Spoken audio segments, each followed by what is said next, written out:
projection turns into something they would see in their movie. Out of nowhere, the clown doll on the wall moves.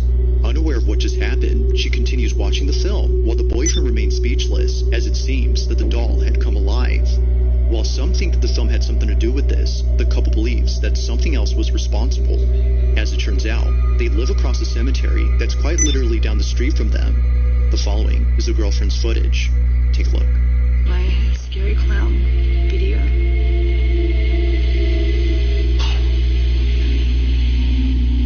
Okay, so I thought I'd show you that I actually do live across the road from a cemetery. Normally this stuff doesn't scare me, but the clown kind of did. So then, according to viewers, it's no wonder why the doll had come alive. It only makes sense that watching a scary movie near a cemetery would lead to this. But as always, you be the judge on whether or not this was paranormal. Just what exactly had occurred that night?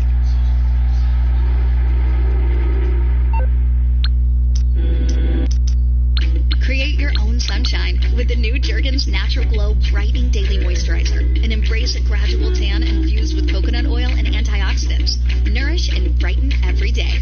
That's the feel-good feeling of Jergens.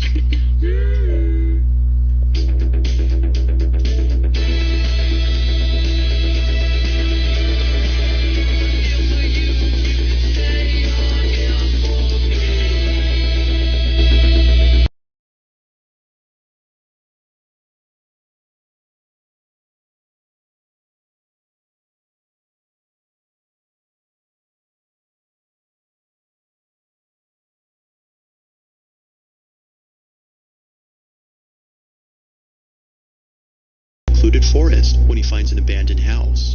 However, there's something about this place that doesn't seem right. Oddly, for some reason, the owners of this house had left most of their stuff behind. It's as if they had left in a hurry. Not sure as to why there were still things inside, the man walks around with caution, thinking that someone might still be there. But as he checks out the place, things take a terrifying turn. Watch.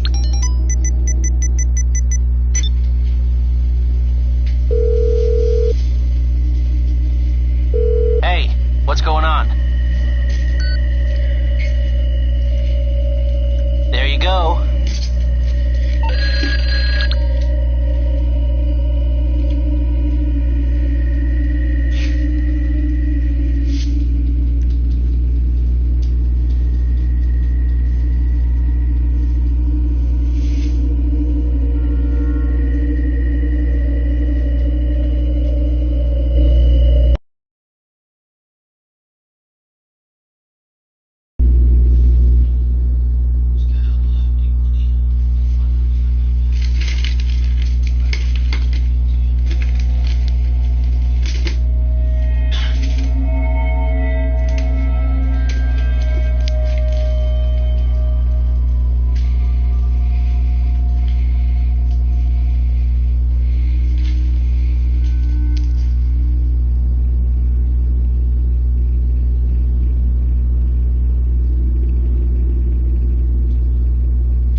I've got news, very, very bad.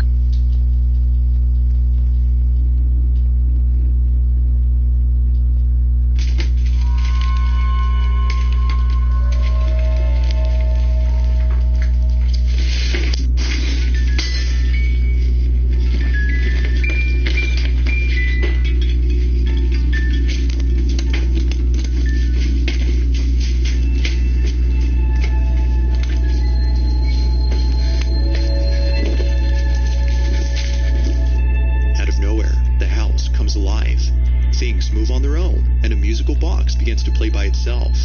Although we don't know the property owners' names, their pictures can be found throughout the house. But whoever they were, they must have left the place at once for obvious reasons. It's unknown where this house is located, but given what happened in this video, there's no need for an address.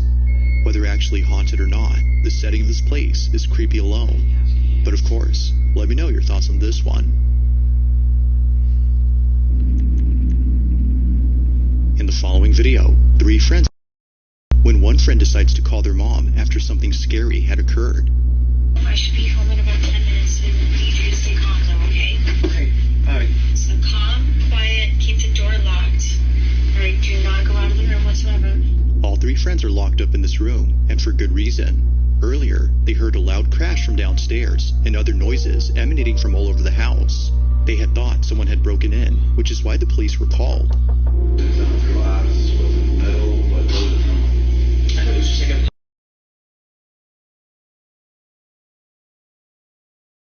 Things started to get strange, because apparently, after searching the whole place, the police found no signs of forced entry or any clues to suggest that someone broke into the house. With no indications of any trespassers, the police leave the property. However, after watching the footage recorded by one of the friends, the teens noticed something very alarming. Before the police arrived, all three friends decided to investigate the noises and presumably take matters into their own hands if needed. But during this time, something happens that prompts the friend who lives in this house to pack his things. They were spooked, to say the least. This is what they caught. Okay, it's fine. Somebody there, they can act out. Okay. Alright, I'll see you soon. I love you. I love you too. Bye-bye. Bye.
Video much later.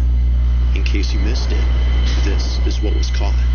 So, you're moving on the plane is at Mackenzie Airfield. Logistics are as yet undecided. Going reeling, but go in with a good supply of ammunition, armor, and maybe even explosives. It's gonna get kinda heavy. Like I said before, the airfield is under Vago's control. They're using the plane to make trafficking runs across the border. That means it's already set up to do crashing outside of the country. Eerily, something can be seen moving behind the railing. In a swift motion, this mysterious object passes by without making a sound. It almost seems to be floating, given how it seemingly glides. But by far, the creepiest thing about this is that a face can be made out. It's hard to see at first, but watching this again, certain features that a face would have can be seen briefly. Its uncanny motion and closeness to the ground have led the group to believe that a ghost was caught on camera. To them, it looks as though a floating head had passed by. If only they had seen this before the police arrived. As they state, who knows what they would have said about this. While the supposed shadowy figure they saw was enough to scare them, this would have definitely scared the living daylights out of them. As always, let me know what you think down below.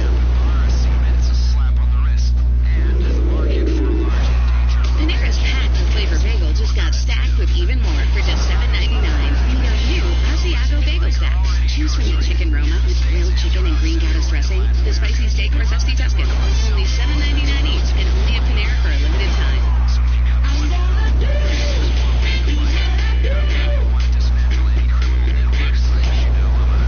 We're proud to support Bernie's well-deserved me time.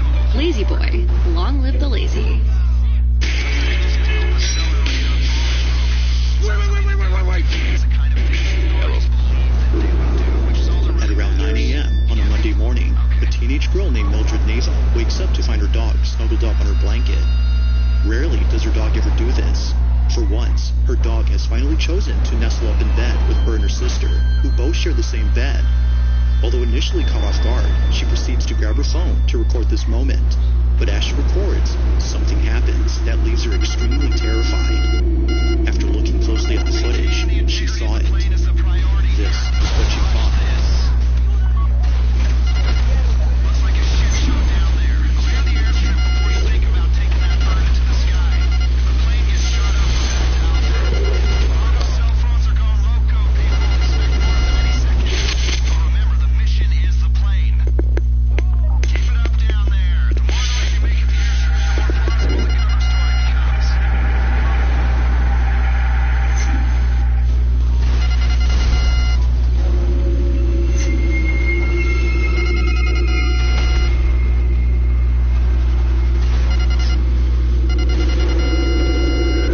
According to viewers, it now makes sense as to why her dog had suddenly decided to snuggle up in bed. Either someone or something was in the room. The only other person inside was Mildred's sister, who was lying in bed beside her. But whoever, or whatever this might have been, is completely unknown to Mildred. They just seem to appear out of nowhere, before vanishing in less than a few seconds. This definitely spooked Mildred, but it's the zoomed-in screenshot of this clip that keeps her up at night. As many viewers have noted, something about this image makes them feel immensely uneasy. Just who or what was this? I think that's all the Vagos On have August got. 27th of 2024, a store manager watches footage of something that happened earlier while sounding pretty nervous. He immediately ran to his computer to pull up the video and save it, just in case no one believes him. Something happened as he was unpacking boxes, and he knows that he caught it on camera. In fact, many things happen in this footage, but it's what happens towards the end of the video that terrifies him greatly. Ever since then, he's been watching his back, hoping that it doesn't happen again. The following is the store manager's footage. Watch. Single night. I dislike Just putting things away from the box. Alright, now watch. I want you guys to focus on this area right here. Okay? Hold on, let me speed this up a bit. They haven't got the first clue on how to use it.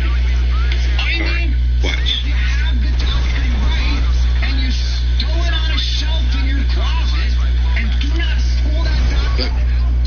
Boom, you see that? What good does that I'm gonna doctrine get back here for you guys to give you a better view. Look at that. And I'm just like tripping, like, what?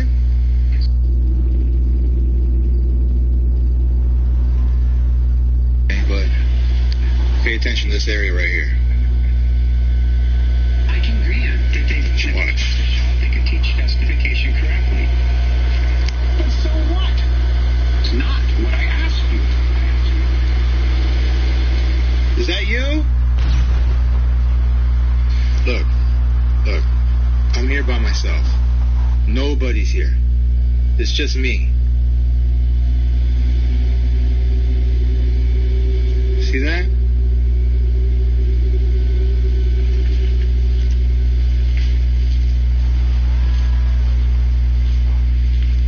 Come out. I'm not afraid of you.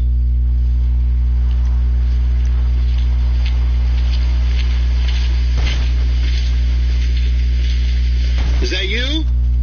That threw down the box earlier?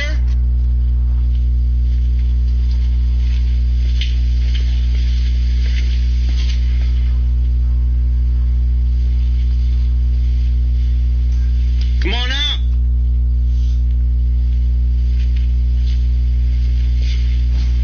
You don't scare me.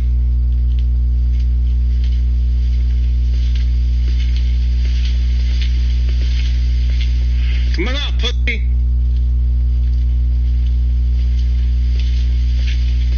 Always trying to mess with me.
by the camera pointing at the side entrance of the store is this: the manager's hair lifting on its own.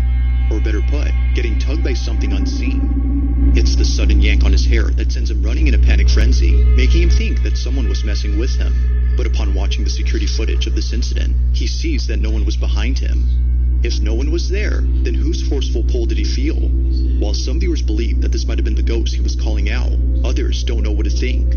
To the manager, however, he knows exactly what this was and believes it's the same entity that's been messing with his store. But of course, I'll let you come up with your own conclusions. Was a ghost caught on camera? Or had something else happened to explain this incident? Let me know what you think down below.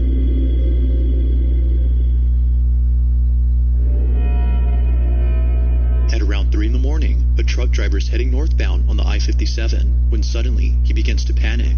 Something had just appeared in his field of vision, and whatever it was, it made him feel terribly disturbed. The person driving is known as Ken McGill, and throughout all his road trips and delivering goods, nothing as unsettling as this has ever occurred. Not sure what he saw, he pulls to the side of the road and reviews the footage captured by his dash cam. Looking at the video, he was glad to have pulled over far away from what he'd seen. This is what he caught. You can go meet up with him and see if she can get him to confess. And it's a tough decision, I'm sure, but Amy ultimately agrees. She wears the Bible. A judge. Out of nowhere, a person dressed in white appears close by. They almost seem to come out of nowhere before leaving out of sight. It happens quickly, but not so fast that it's overlooked. Ken is no doubt thankful that he caught this, but he's also completely terrified. And for good reason.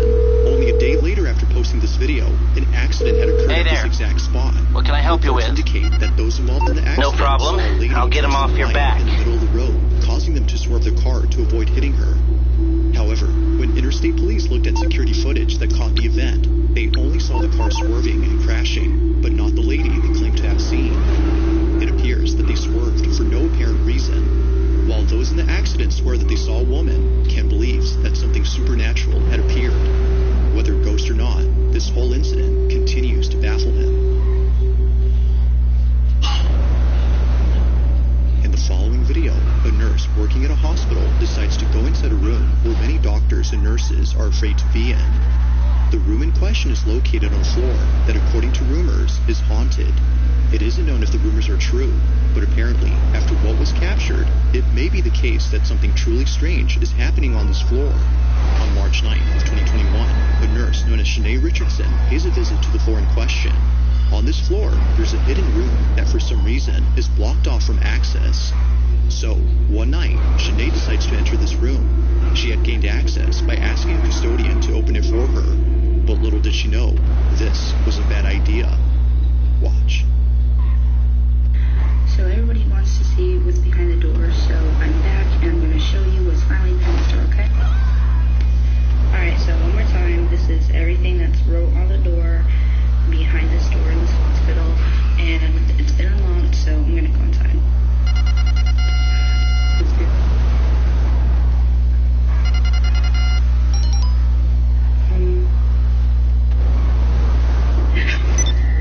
It happens quickly, but in case you missed it, here it is again.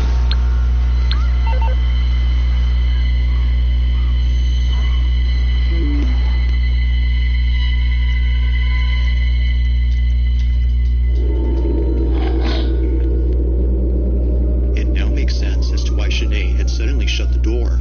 Out of instinct, she had backed away upon seeing what looks like a face staring at Shanae from a distance. Its disembodied head seemingly stays in place without moving an inch, or at least it seems like that, because apparently viewers claim that the head can be seen moving for just a bit. She wasn't exactly sure what she'd seen, but whatever it was, it prompted a sudden urge within her to leave the space immediately. It was only after watching the video that she saw what it was. Not much else is known about this incident or what occurred afterwards, but until there's an update, this incident remains a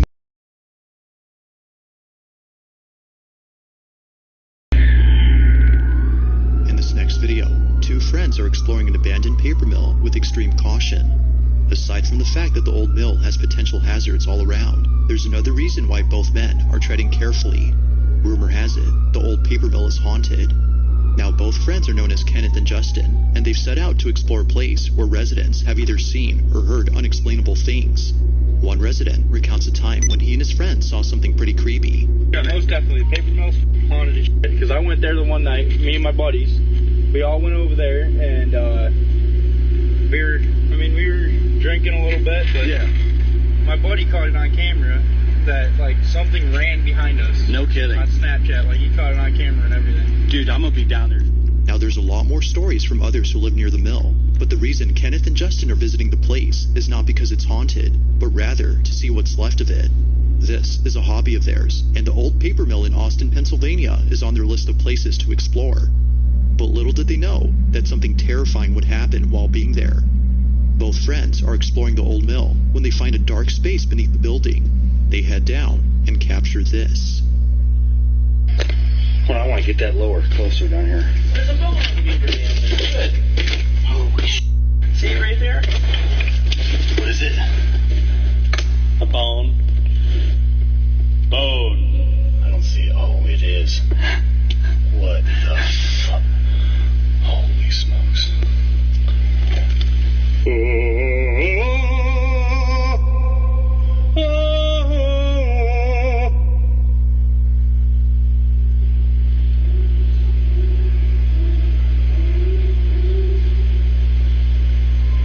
What was that?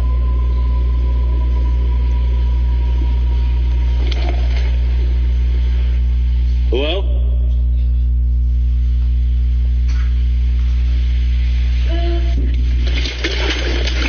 Get the f*** out of there! Oh. Yep, no more of that. Did you hear that? Oh, yeah. What was that? I have no idea. All of a sudden, a disembodied voice is heard from the darkness.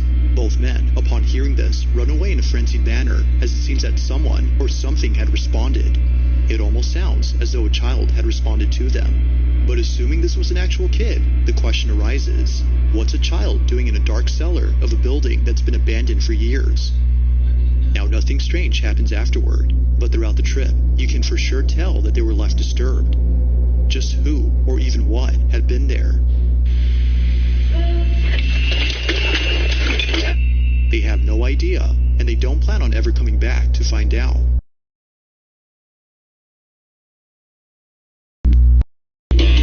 McCormick knows unbeatable flavor. So we created Flavor Seals so spices are as fresh and flavorful as the day they were packed. Letting you make meals that'll have everyone licking their chops. McCormick, Flavor Sealed for unbeatable flavor. Big Pharma charges Americans the highest prices in the world. And Big Pharma's latest scheme would pad their profits by more than $32 billion and hike healthcare costs for American businesses and families. Check the Big Pharma money grab.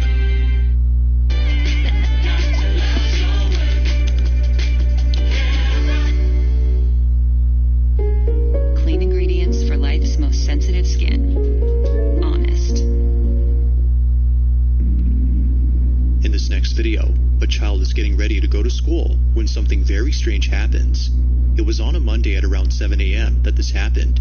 He was packing his lunch for school at a time when no one else was awake.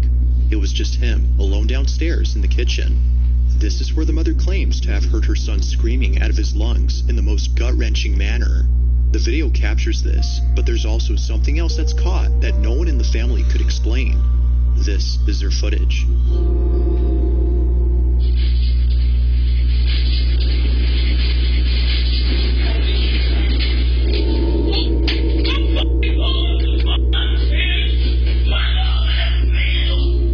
A voice with perfect clarity is heard on camera. The mother's son claims that it came from the kitchen, yet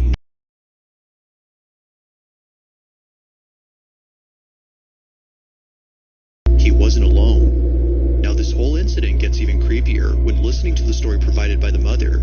According to her, this is what happened after her son came bolting into the bedroom upstairs. He said that he heard a voice coming from the cabinets that said to him, "How did you find me?" When he dropped his noodles, he ran upstairs, came busting in my room, telling me to get mine because somebody was in the house. We started hearing footsteps.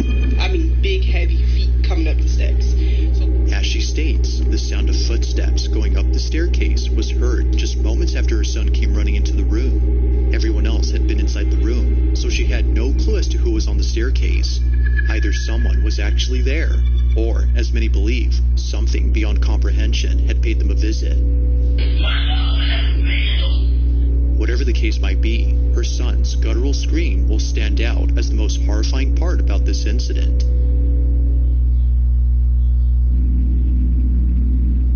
In this next video, two friends are chatting inside a car when they immediately go silent upon noticing something strange in a building nearby.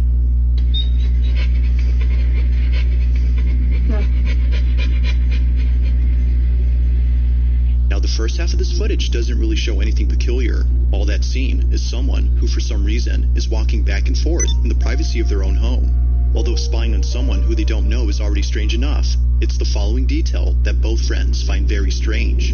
Whoever this is pacing in a way that they've never seen before. They don't seem to be walking, as they mention. Watching closely, they continue to record, when suddenly, they see this.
Just when they thought that things couldn't get stranger, this happens. Out of nowhere, the person inside this building begins to pace back and forth, but it almost seems a little too fast for anyone to be able to do. The two friends watch in disbelief, feeling creeped out by this eerie sight. Whoever, or whatever this might be, appears to be moving at a speed beyond human capacity. While there has yet to be an update as they plan to reach out to the supposed person who lives there, both friends remain unsure as to who, or even what, was caught on camera. If you caught something creepy on camera, or if there's any ghost videos you'd like me to check out and include in the next compilation, you can send them over to scaryvideos444@gmail.com. That being said, let's get back to the video. Now, the following video was submitted to me by someone.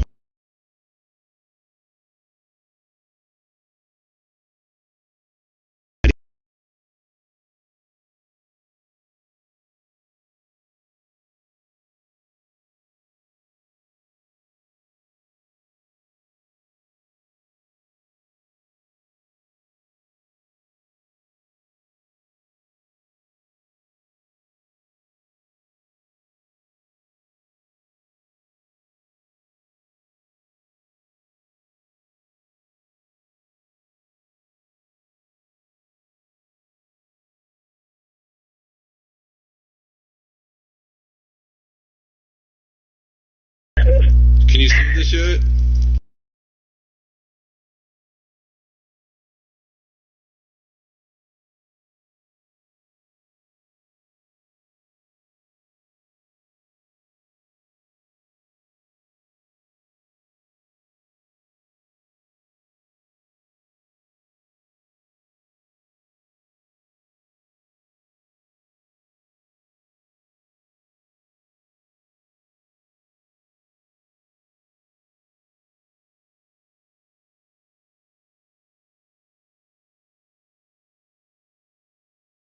It happens quickly, but in case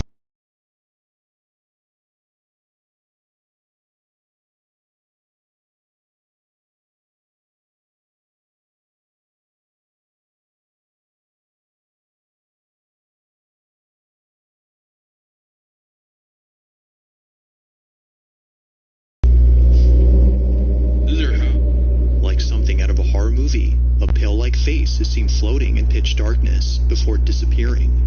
It appears for only a few seconds, during which the face can be seen moving. It's easy to miss the first time, but watching this again, it looks as if its head is turning towards the camera. It seemingly stares directly at the person recording, as if letting them know that they're watching. Not sure as to what was captured, the man who took this writes that the face shares a faint resemblance to his godmother's ex-husband, who passed away in this house. He passed in 2001, but ever since then, strange things have happened. While some believe that this may have been his spirit, others believe that something else was captured. Regardless, whatever had been there has yet to be known.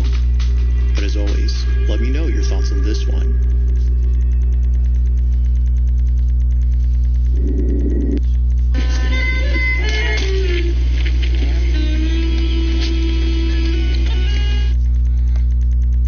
New Tic Tac Chewy isn't what you expect. A candy with layers of fruity flavor and a hard outer shell that's soft on the inside. Ladies and gentlemen, let me introduce me. Which you? In the following clip, a man is in his basement after having heard a strange noise. Like I was saying earlier, most of the stuff does happen down here. Now the man already knows that something isn't right with his basement, which is why he takes this video. Ever since moving in, both he and his family have been experiencing a plethora of inexplicable happenings. But luckily, this time, he was able to get something on camera. The year is 2017, and with only a few months living there, he can already sense that something strange is about to happen. He gets his phone and captures this. Stuff does happen down here. And I mean, you can't really. That's freaky stuff right there, man.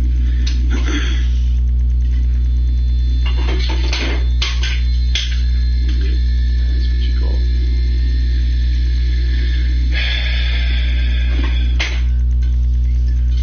Freaks me out, man. It's giving me goosebumps.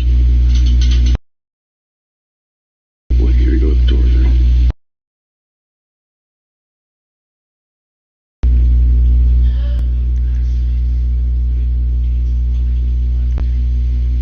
It's creepy. So that door always swings wide open and it stays open. It doesn't ever close, stay like that. Oh, there you go. Let go of it. Crap, that's freaky. Now, taking into account that this isn't something new to the man, this occurrence doesn't scare him. But he still finds it pretty baffling, and he finds it even more so when considering that the door that just opened is extremely heavy. According to him, he can barely open it himself, despite being quite big. Now with happenings like this, one can totally understand why he and his family have left this place. Although taken in 2017 and living somewhere else now, this footage continues to baffle him to this day.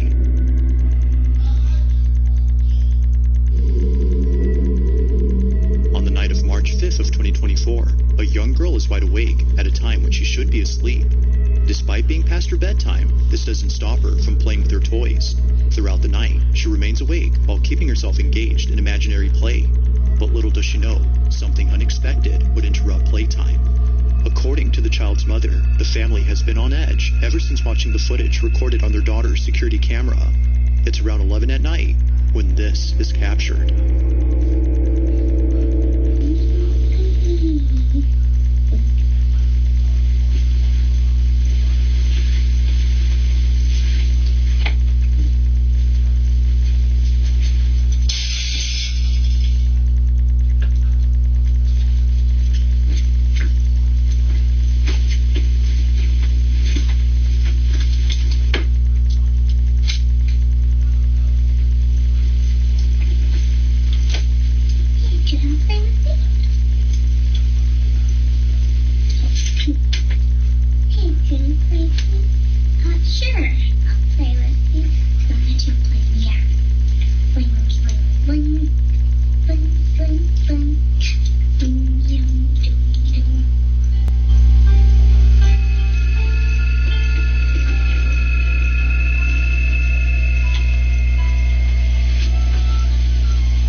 from this room, from a toy lighting up on its own and strangely playing the same song the child hums, to seeing her getting dragged under the bed in a seamless motion. The family is extremely concerned for the safety of their children. They believe that something had lured her using a toy. Although it isn't certain if the mother had asked what her daughter had seen, she's made sure to lock the room after seeing this. But only a few days later, she does this. So I've been getting a lot of questions. People have been asking me, have you been in the room? Have you guys looked under the bed? No, we haven't. I know you're thinking. These are the last 2 days because I'm pretty scared. Bar the windows and make it smell like blood, bowels, and your brother's nice old tombsite. Sure, we could do that, but it costs money, and this is costing us a bit. It's costing, which costs you enough already. So you're hitting the transport, and you're not second-guessing us again.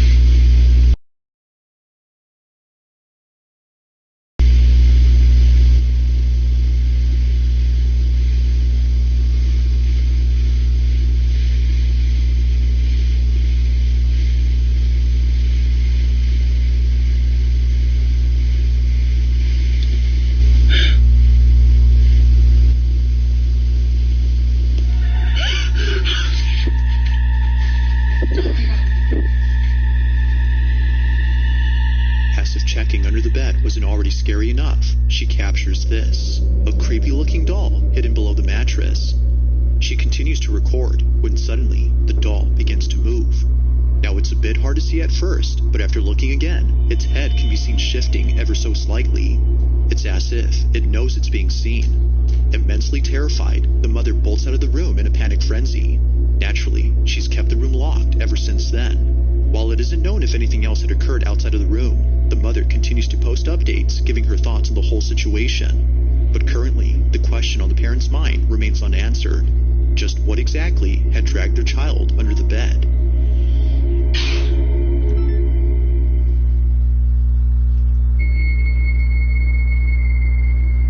Now the following video comes from an online streamer who, while doing a live stream, caught footage of something that's left viewers totally spooked. It was more than a few years ago when this happened, but even to this day, this clip remains baffling.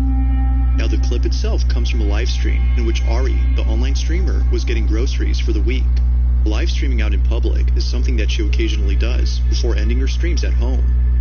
However, it was inside her house where this occurrence took place. Only a couple hours before ending her live stream, Ari chats with her audience while cutting up some fruit from her grocery haul. While chatting with the viewer, she's told that someone is right behind her. Thinking that perhaps they were trying to scare her, she shrugs it off. But as the stream continues, something happens that scares the living daylights out of her audience.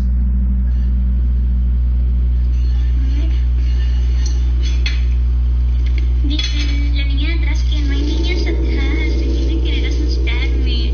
La niña de atrás que no hay niños atrás, dicen querer asustarme.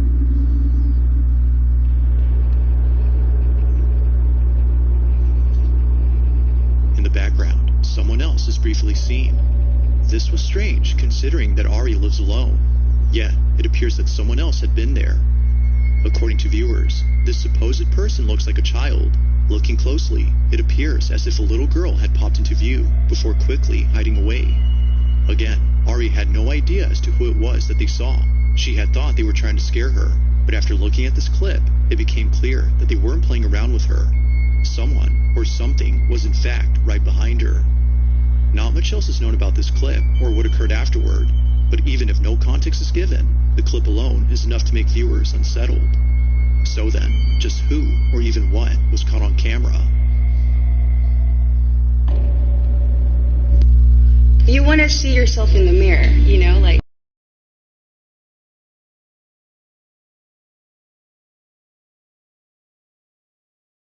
lifted, I feel joyful, and I feel extremely confident.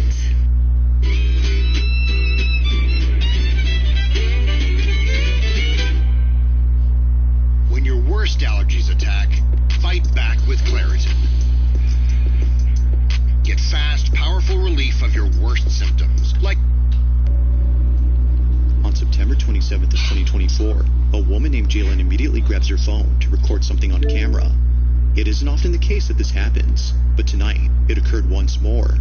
Jalen had been lying in bed while doing work on her laptop when something noticeable appeared from the corner of her eye. Now, given that this incident took place at her grandparents' house, a place abundant with numerous vintage items, she finds it unsurprising that this happened. Some of these items, as she believes, could be cursed or haunted, but even if they weren't, she would still be afraid of coming back to this place, and it's all because of this incident. The following is her footage. Watch.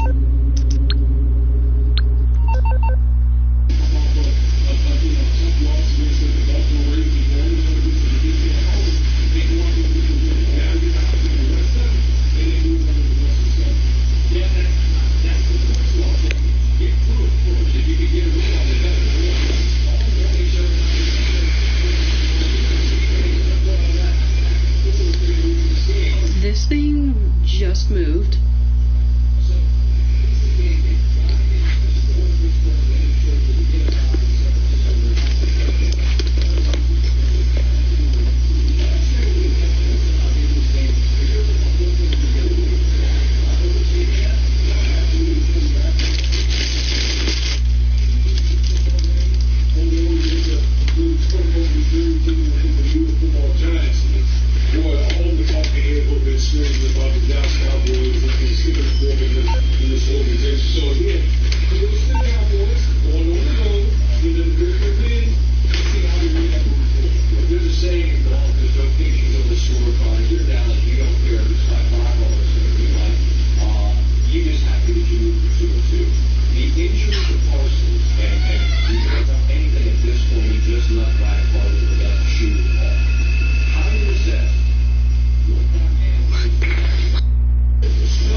Jalen knew that what she had seen earlier wasn't just in her head, but rather something real. Somehow, the mannequin begins to move. Only moving ever so slightly, the mannequin seemingly comes alive. But strangely, it's only when Jalen isn't looking directly at the doll. It's as if it's trying its best not to get caught by being very subtle. However, seeing that her mirror was catching its reflection, she tricks it into showing itself move. Now, there is something else about this video that viewers have noticed. Whether a coincidence or not, viewers can't help but think that the balloon and the door closing on its own played a role in diverting Jalen's attention, almost as if they were meant to prevent her from seeing the doll. It is strange how both objects intervened whenever she tried seeing it, but despite their efforts in obstructing her view, she finally catches it. So then, the question is begged, just how exactly did the doll move on its own? And was it merely a coincidence that things were trying to block her view? Like most videos, there has yet to be a definitive answer to this question. But as always, let me know what you think down below.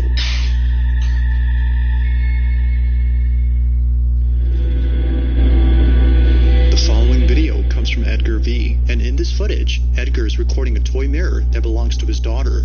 She's been playing with this toy ever since Edgar's neighbor had given it to his family. They've had this toy for quite some time, but as of recent, they now think it's best to get rid of it.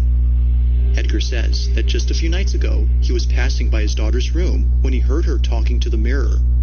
It sounded like she was having a full-blown conversation with someone else. Now, it should be noted that this mirror does actually talk. It would say pre-recorded things like, hello, or hi, I'm the magical mirror. But this time, it was saying things that didn't seem pre-recorded. From odd responses to creepy questions, the toy seemed almost alive. In this short clip, Edgar and his wife interact with the mirror.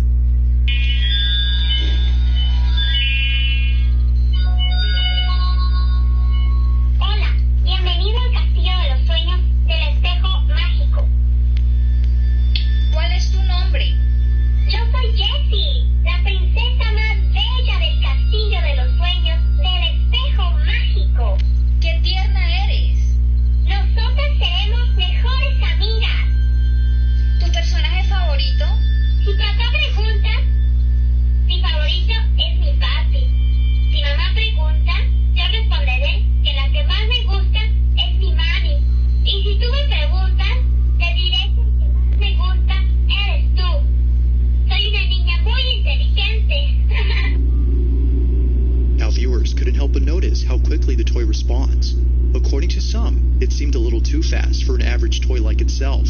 Some have even pointed out that it shouldn't be speaking, as they themselves have this exact toy, but theirs doesn't talk or say anything like Edgar's. It's for this reason that the family decided to store the toy inside their shed.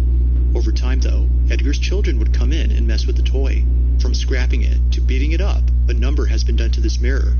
Because of this, Edgar had to replace some parts, but nevertheless, the toy still works. In this short clip, he shows the toy once again, as viewers want to see if it gives the same responses as last time. But as he films, he gets this. Puta, sí tengo miedo.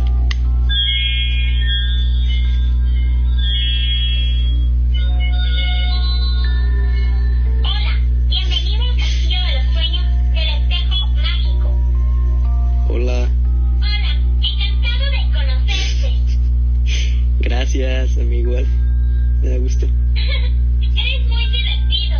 ¿Tienes una fiesta? No tengo fiesta. ¿Tú tienes? No sé. Cuando me levanté, te vi a ti. Ay, vas y chingas a tu madre. Just like before, the toy talks back at the right time, as though responding like a real person. The fact that it also says responses different from before has convinced the family that it's unlike any other toy. They think that it might be cursed or haunted. Whatever the case might be, they don't want to mess with it and think it's best if they keep it away from their home. To this day, the family has yet to know what exactly is going on with this toy.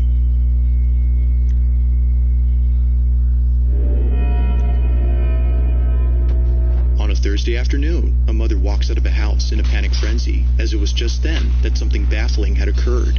Outside on the back patio, the family's dog started acting strange. They were barking at something that didn't appear to be there. Although unfazed by the dog's behavior, considering that they often do this in the back patio, the mother decides to record this video, and for good reason. Whenever their dog starts to act up, something very strange happens. As the mother takes this video to show others what usually happens, this is captured. Look, you guys, it rocks, but then it stops on its own when I come outside. Let's see if I can get it on camera. There's like no wind. That's weird. I know, Blue, someone's there, huh? I know it, I know. I don't know why it does that. It does it every time, you guys. This is the third time. I can't believe I caught it on camera. Sick on Blue. Creepy, right? Katie, I guess I do have a ghost bid. Get him, Blue. I'm shutting the door. As many have stated, if it wasn't for the dog's reaction, this wouldn't have been as strange. Clearly, something had set off the dog. The chair suddenly stopping on its own, coupled with the dog's behavior, has led viewers to believe that this was paranormal. The mother who took this thinks so, but any ideas on what exactly had been on the chair remains unknown. Whether supernatural or not, this video remains a mystery.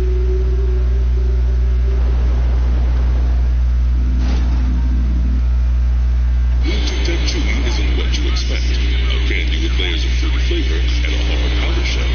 That's Just because people are rich doesn't mean they're not killers. It happens in Ireland. It's nighttime in the following footage when a baby monitor inside a child's crib captures something that its parents have been worried about. It was all caught on the night of October 23rd of 2023. Suffice to say, their concerns have intensified after seeing what was captured. Even worse is that after this incident, their oldest child, who's only a year older, did this. Now, before showing the clip, it's worth noting that they were being babysat by a relative who recorded the whole incident. Take a look.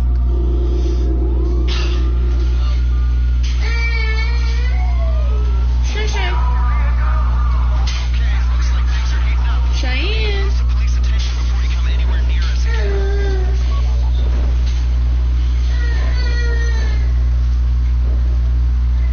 Cheyenne.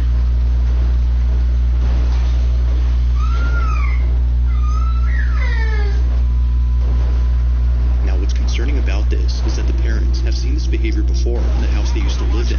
The house in question is where this footage took place, and it's what happens in it that made them move out. Living in their old home, their children used to stare at things that didn't appear to be there. Sometimes they would start crying after staring at nothing. Something was upsetting them, but the parents weren't sure what exactly that was until they saw this. After watching countless recordings from the baby monitor inside their youngest child's crib, one video caught their attention. The following is that video. Watch.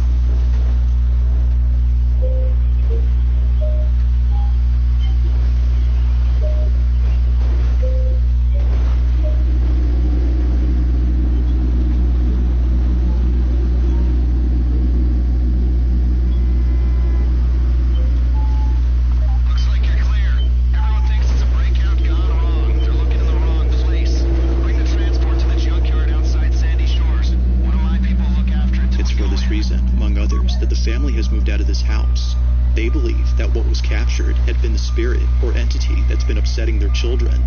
Replaying the footage, one can tell that this black, shadowy mass is anything but a person. The way it glides past the crib and the fact that it flies towards the ceiling suggests that this was something else. Whatever this might have been, the parents hope that it hasn't made its way into their new home. If so, then they don't know what else to do.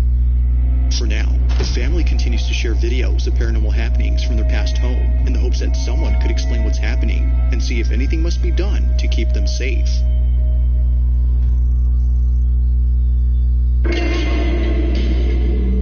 This next video was taken at a store.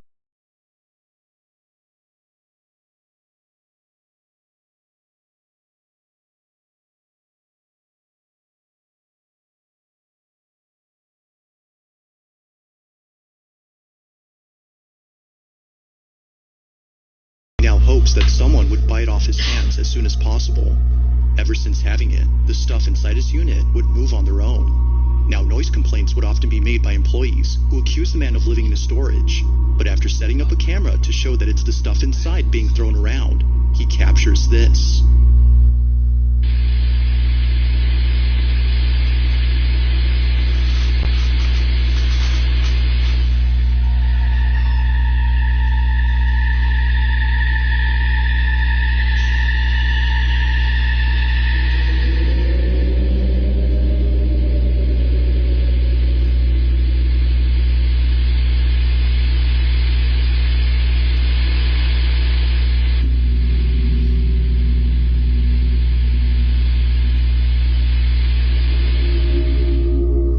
Straight out of a horror movie, the toy doll moves on its own. The staff working at the storage facility were just as spooked as the man who owns this unit. He believes that this is the culprit behind the strange noises employees heard.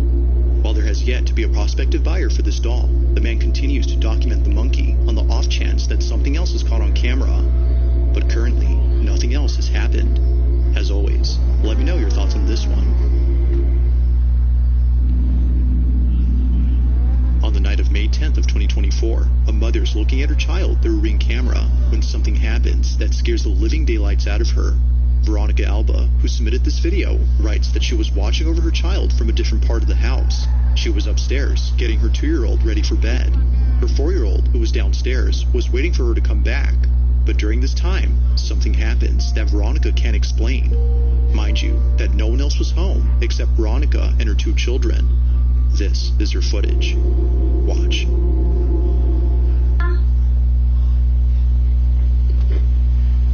Yeah. Be careful.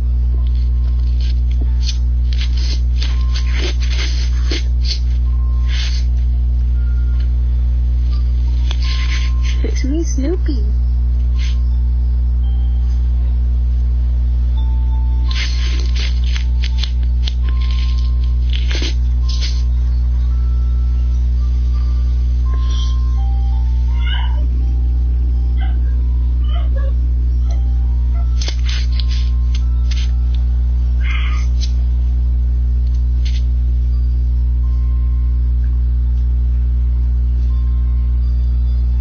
Be careful, don't fall.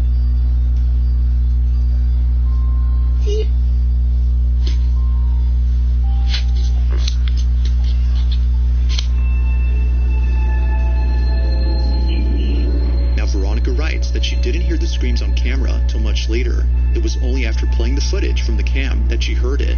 According to her, a woman's voice is heard from inside the house, sounding as though she's crying or in total distress.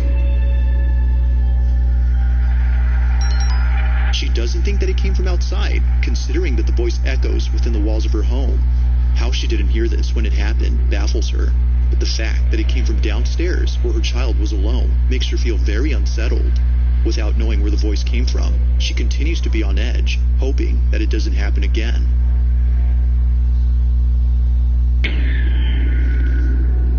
On a Thursday afternoon, somewhere in Texas, a woman named Kiki Clemens begins to freak out. She tries her best to keep calm, but considering what just happened, she just can't. Something very strange had just occurred in her backyard, and so she records this video on the off chance that no one would believe her. Even before this, there were countless times when she knew that something wasn't right with her home, particularly the small shed in the back. The light is off. Everything is super tight locked. Despite being vacant or deprived of any tenants, her dog Dutch would always stare at the shed. There hasn't been a time when Dutch would not look at the space. Whenever she does, it's with complete focus. As Kiki states, she's always locked in, looking at something that doesn't appear to be there. Now Kiki definitely finds this strange, but it never occurred to her that something spooky would ever happen until recently. On a certain day, while playing with her dog out in the back, the door to the shed suddenly flings open. Terrified beyond belief, she cautiously walks over and records this video. Take a look.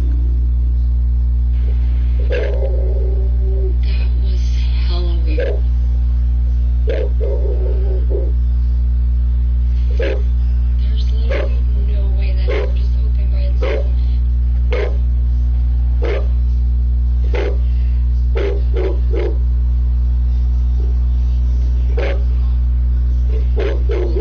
Yo, like, I really don't get freaked out, but that was really just...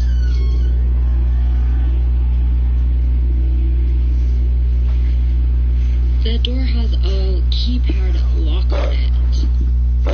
Like, and it's actually hard to get in.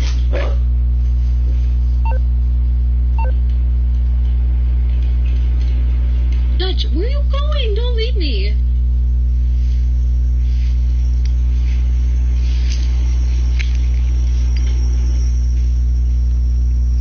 There's like...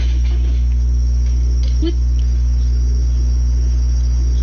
Why did you just jump like that?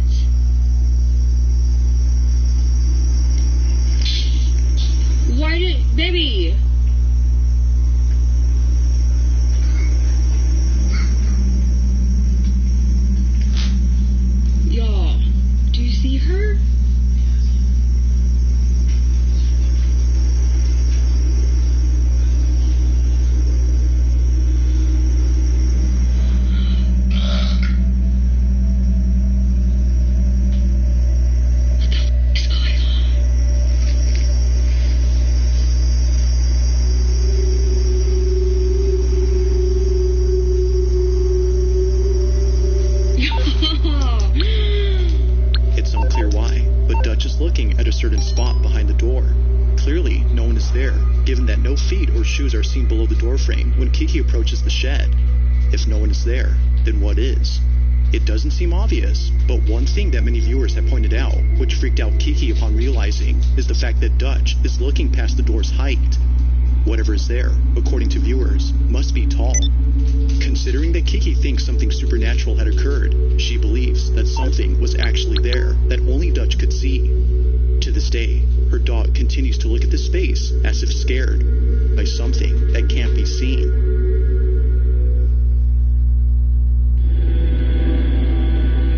On June 4th of 2024, a video was taken inside a public restroom where something pretty creepy took place. The man who recorded this is known as Axel Loza, and based on his voice alone, you can tell that he's deeply troubled by something. Axel states that this is odd, considering that he just heard noises coming from one of the stalls, but each one is empty.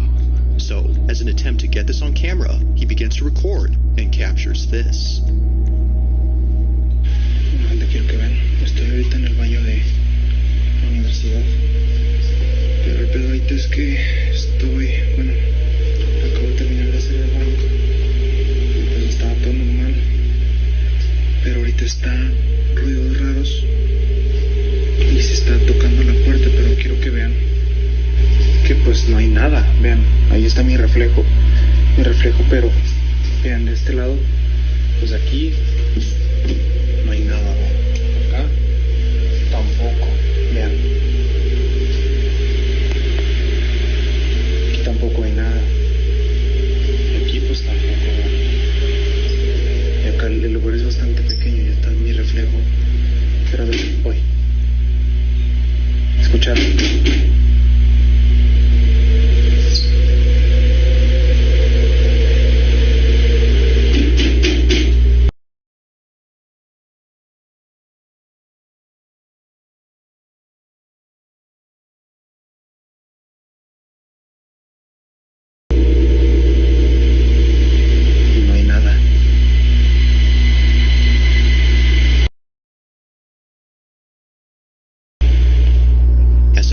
Already startling to hear the banging noises, we see this, a face suddenly appearing in a stall that was clearly empty. It happens quickly, but not so fast that we miss it. Only do we realize what was seen until after it happens, or at least that's what happened with Axel. During the footage that he noticed the face. Just like viewers, he was left terrified by what was caught behind the door. Like something out of a nightmare, a pale face with wide open eyes just disappears without a trace. Now Axel hasn't said much or given updates on this occurrence, but with or without further context, the video itself is still pretty terrifying.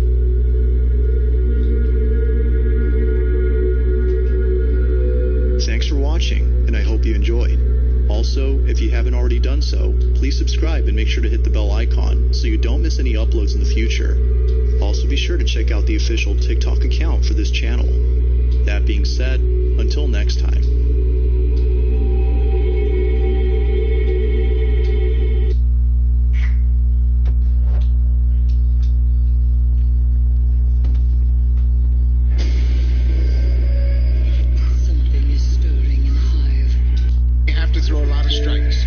We are just moments away from our first action of Blue Jays baseball in 2025. The Blue Jays charging out onto the field. The Yankees are getting ready as well. And let's take a look at who's going to be in the lineup today for the AL pennant winners last year. The New York Yankees brought a couple guys over that either have a spot or likely have a spot on the Yankees team. Look at Ben Rice at the top of the order there. He's competing for that backup catcher role behind Austin Wells this year. So he's someone that has a lot at stake during the spring, and he'll go up left on left against the Blue Jays starter today. It's Easton Lucas on the mound. Easton Lucas is very interesting. He's 28 years old, former draft pick of the Miami Marlins out of Pepperdine in California, and he's never really started an awful lot. When you look at his record, he has only pitched in 14 major league games, a combination of 3 different teams. But Pete Walker loves his 911. What emergency service do you require? He says he profiles like a starter, and they're going to give him a chance to start. Police officers are en route to your current location. Very challenging. More than likely, he'll start the season in AAA. But it's something the Blue Jays haven't had for a while. That's depth in their AAA starting rotation. Lucas absolutely shoved with the Bisons last year in the time that he had there, about 20 innings, and he'll have a pretty good defense to help him behind as well. Well, they sure do, and David Schneider is in left field. He made 73 starts in left field last year. Joey Loperfido starts in center, and Nathan Lucas, he can play all three. Ernie Clement played a career high in games at third base, 72 starts.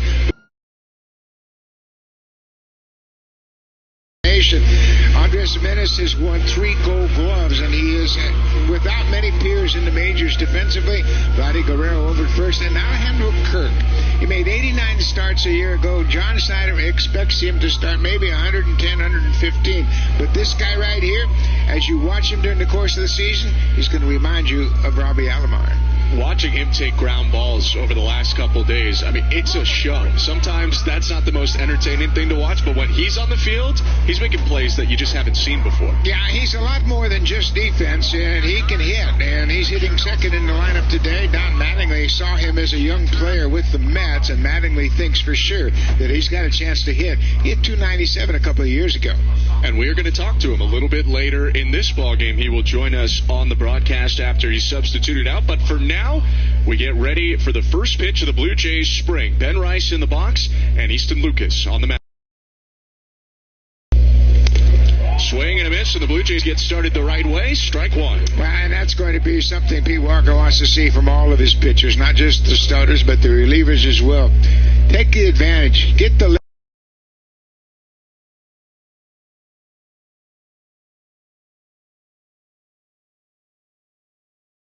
for him, in his own words, is his slider and his changeup. As a reliever, you can get by with a couple of pitches, but he's added a much better slider.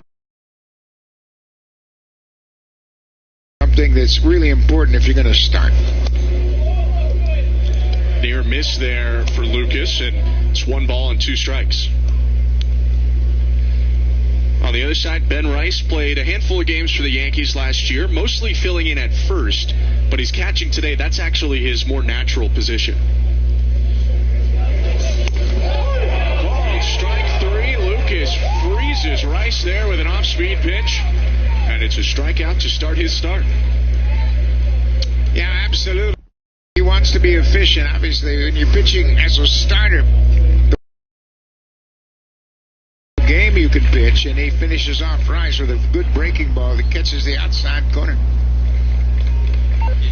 Lucas doing a good job of strike throwing early on. Oswaldo Cabrera now up to the plate. Switch hitter takes inside. That pitch unquestionably a ball, but if Cabrera has a question about it, or Kirk or Lucas do, the automated ball and strike system is in play in this game. So players can challenge pitches if they feel that the call was wrong on the field.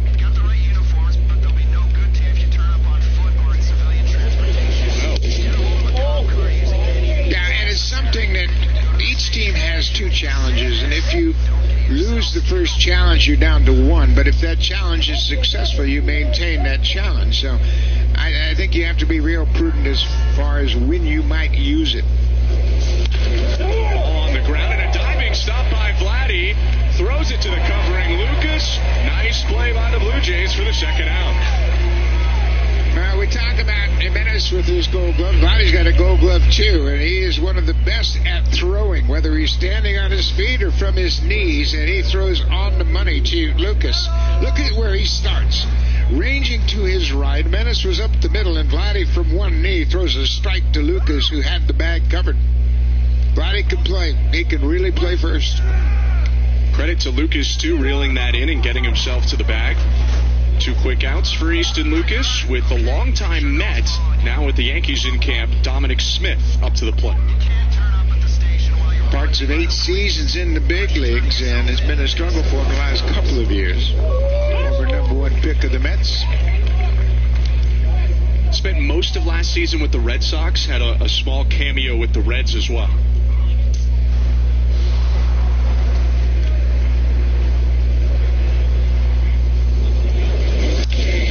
Swing and a fly ball foul. 0-2. For Smith. Smith, his pathway to the Yankees roster as a non-roster invitee might be a little bit blocked. Yankees brought in former MVP Paul Goldschmidt to play first, and if healthy, they have Giancarlo Stanton at DH. So Smith could be playing for other teams as much as the Yankees right now. One hopper over to Jimenez, and his first defensive play as a Blue Jay is routine to end a 1-2-3 inning. Very nice from Easton Lucas, and the Blue Jays hit for the first time next on Sportsnet. Chris Bassitt, 4-10 record for him in the Blue Jays Fantasy League this season. You might see it on the back of him, and he's trying to figure out what he needs to do here. Like Tim Meza last year, Bassitt is today's bat boy for the Blue Jays. And here are the bats he will retrieve. The Blue Jays lineup has a lot of thump at the top of it right now, maybe a little bit more than you're used to seeing in the first spring training game of the season. But Bo Bichette, Vlad Guerrero, and other guys really wanted to get in at the first chance. Yeah, they're going to play a lot this spring. I think we saw last year, and I think a lot of these guys suffered because they didn't get enough at bat.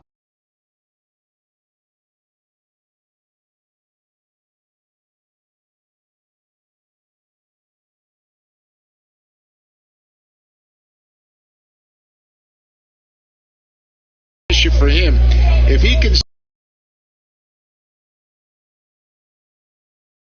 high 16 wins a year ago, he's always had the strikeout capability. You can see he's checking with PitchCom right now. And obviously, everybody getting used to it once again. Ben writes the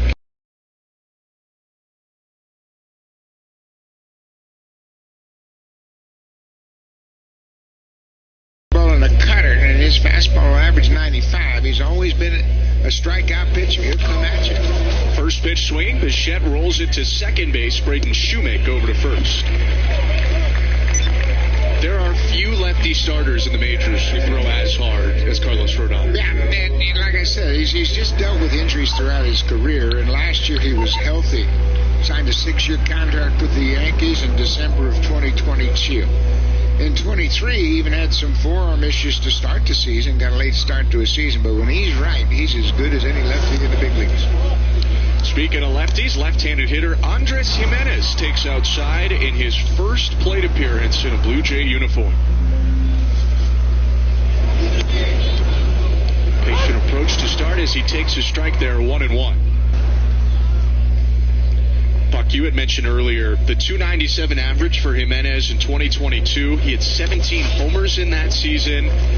Was one of the best players in all of baseball that year, and now he's trying to get back to that form. Yeah, he told me that last year he just tried to do too much, and he got up to a decent start in the season, but then he started to tinker around with his approach, and this year he's in a good spot. He knows who he is. He knows that he doesn't have to provide power for this team, but he wants to get back to the winning ways he had a couple of years ago. He's in a good spot emotionally.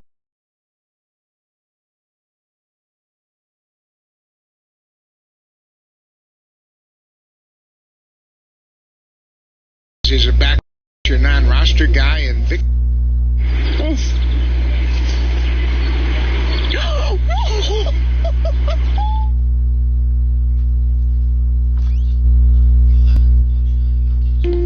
There you are. I'm looking all over for you. Can't take my eyes off it. It's absolutely captivating. Hey, Meta, translate that. Which one of you is real? There's writing up there. It kind of ruins it. What are you doing? We're living the Dolce Vita. Is this your idea? Enjoy the intense flavor of Lavazza Dolce Vita. This is Dr. Martinez. He has been here all spring long.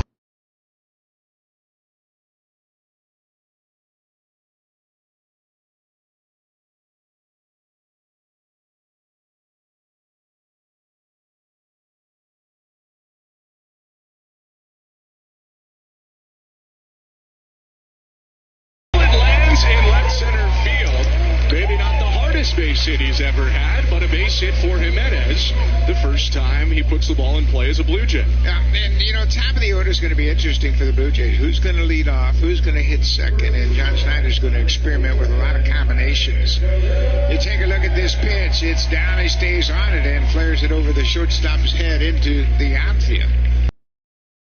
A lot of manipulation among who starts at the top of the order ahead of Vladdy and Anthony Santander, who's probably going to hit behind Vladdy in that 4th spot.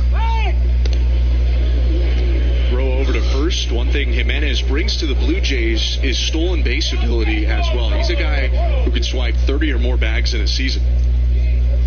Yeah, the Blue Jays obviously haven't had much speed on the bases, and they haven't been a very good base running team lately.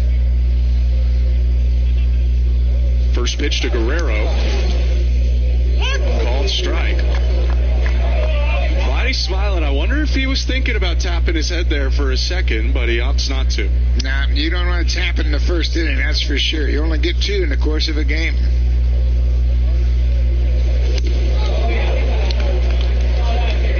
Just a monster year, of course, last season for Guerrero. 323, 44 doubles, 30 homers, 103 RBIs.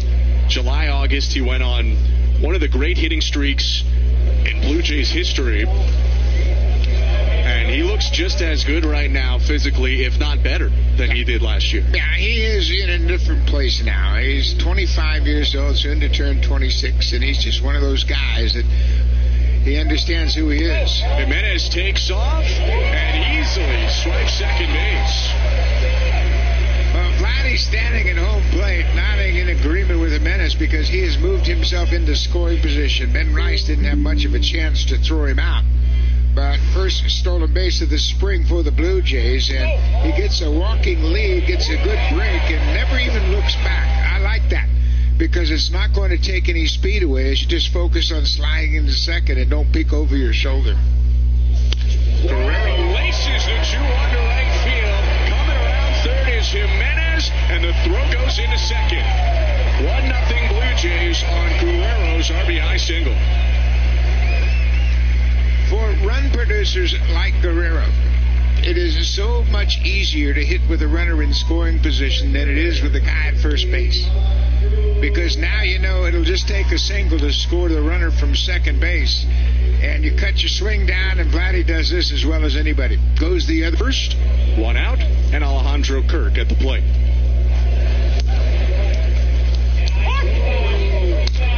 Home plate umpire today is Adam Beck. Dan Iasonia at first, Vic Carapaza at second, Sean Barber at third.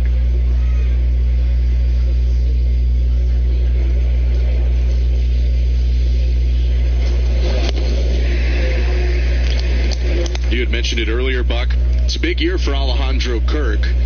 He is going to be the lead catcher as the roster stands right now. They have some catchers in that compete to play with him, but he is the guy right now behind the plate. Yeah, he certainly is. It's a different situation for Alejandro. You know, obviously, the last few years he's been splitting time with Danny Jansen, and they both felt like they were going to catch about half the time. But Alejandro's been down here in Florida since November. He's worked very hard. I asked John Snyder, what's the number you expect from Kirk? He said about 115 games. I think that'd be a good number for him. We mentioned last year he started 89 games, and that was a career high. Of course, most of that came after Danny Jansen was traded. Kirk smashes a ball to left with a beautiful diving catch by Ishmael Munguia. And that's allowed out for Kirk. Yeah, Kirky's been swinging the bat well this spring early on, and I just think he's in a good spot. He knows that he's responsible for this pitching staff now, so he really has a double workload where he's got to learn everybody. But he puts a good swing on this, and it's a liner. Nice play in left field by the young left fielder. Joey Loperfido steps in now, takes down an away ball 1.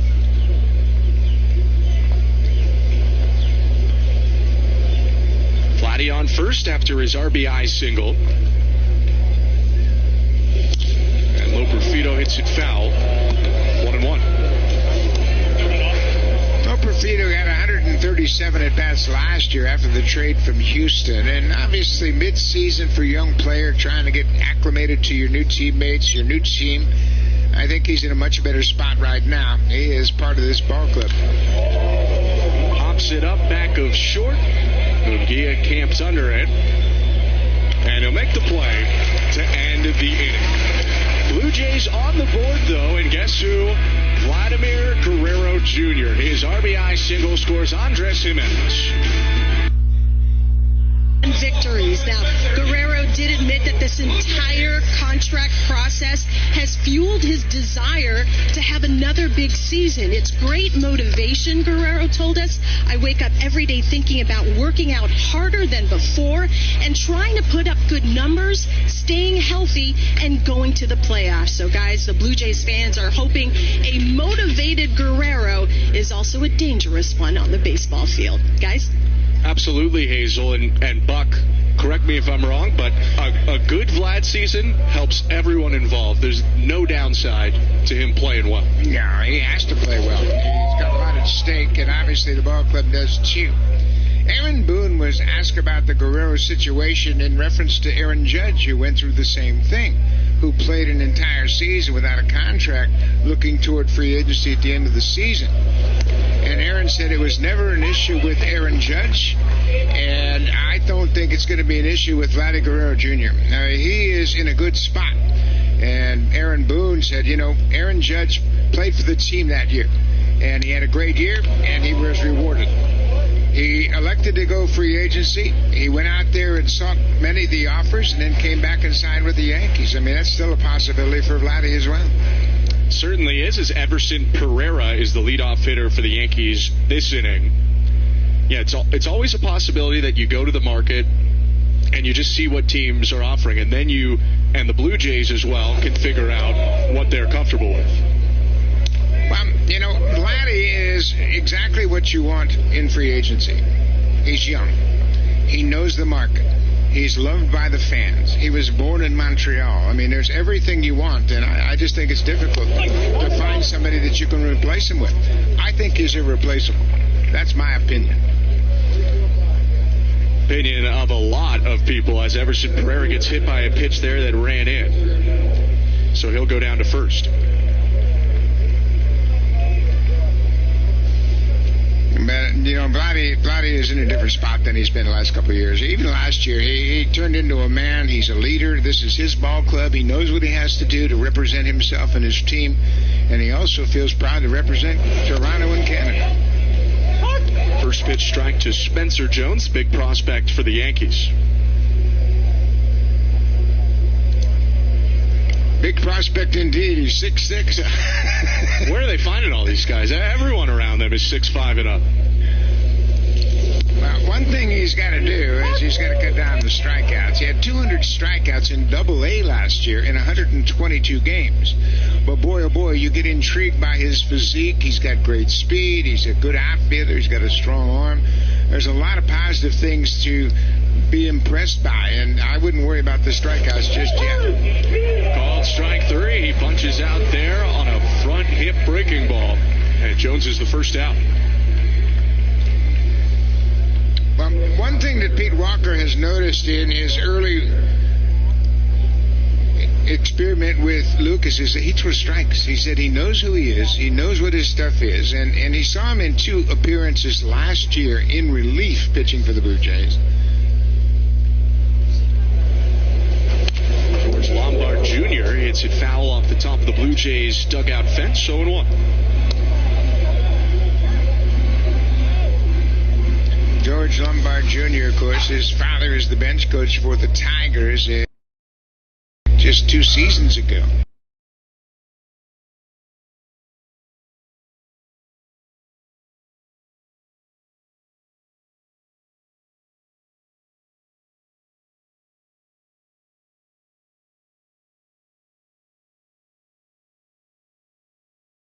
Did play in the majors as well. Had some time with the Braves, Tigers, Rays, and Nationals.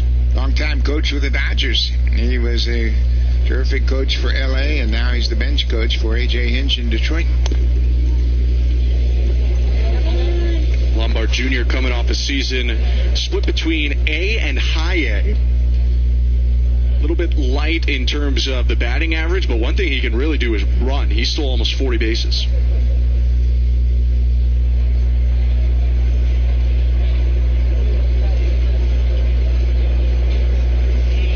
Two. High and outside. Slightly more grueling inning for Easton Lucas. Threw only 10 pitches in the first, has thrown 12 pitches here in the second.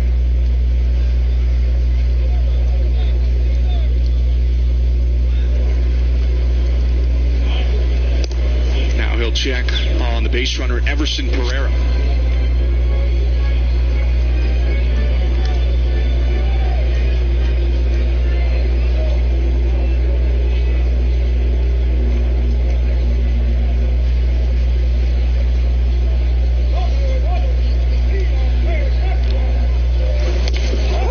Called strike 3 again, back-to-back punch-outs for Lucas. He's looked really good through an inning and 2/3. Yeah, he's got a great delivery. Right now, he's throwing out the stretch because he has been a reliever most of his career, but I love the way he attacks the strike zone. Breaking ball, back door, received well by Kirk, and, he had 10 pitches in the first inning. He's been very efficient and very aggressive early. All 3 of his strikeouts have come on his cut fastball, by the way. And there's first pitch strike.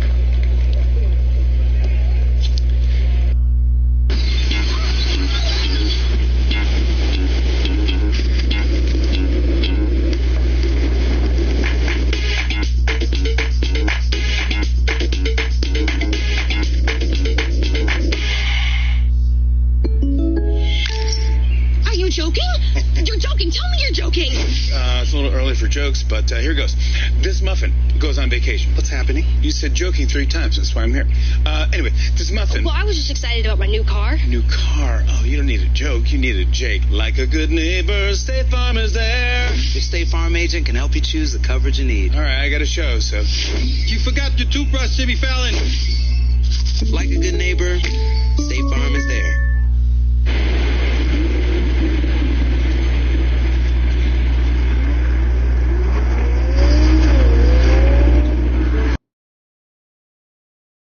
This is Ismael Munguia over from the San Francisco system last year. You can see he had a pretty nice year between AA and AAA.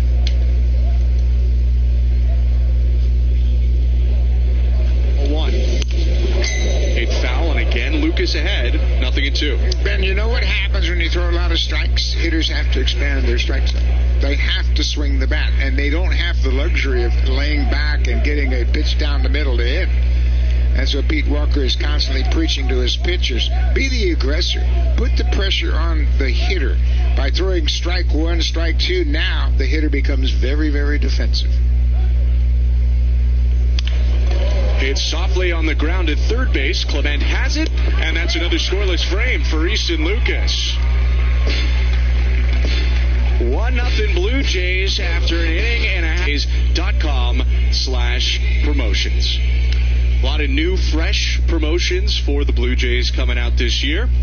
Ernie Clement back with the Blue Jays, and he takes a pitch outside from Rodon. It's interesting to think back to a year ago about right now. Ernie Clement, a question mark for the Blue Jays as he pelts a ball foul. A guy who was out of options, who had a huge camp and played his way onto the roster, and then once getting on the roster, played his way into a second-half starting role. Yeah, he really played well. First time in his career he had a chance to play on a regular basis, and he certainly made the most of it. There's a good changeup from Rodon. Ernie, he had 434 at-bats, more than he's ever had, and there's David Popkins talking with Bo in the dugout, and Ernie gets himself a base hit. Classic Clement line drive right up the middle. But yeah, Ernie feels pretty good about where he's at in this spring. He knows he's still has to prove himself, and he's ready to do that. He can play third, of course, and he's more than likely going to be a backup at shortstop, as opposed to moving Jimenez to short when Bo doesn't play short. Ernie Clement will probably play short in a backup situation. First pitch to Davis Schneider is strike 1.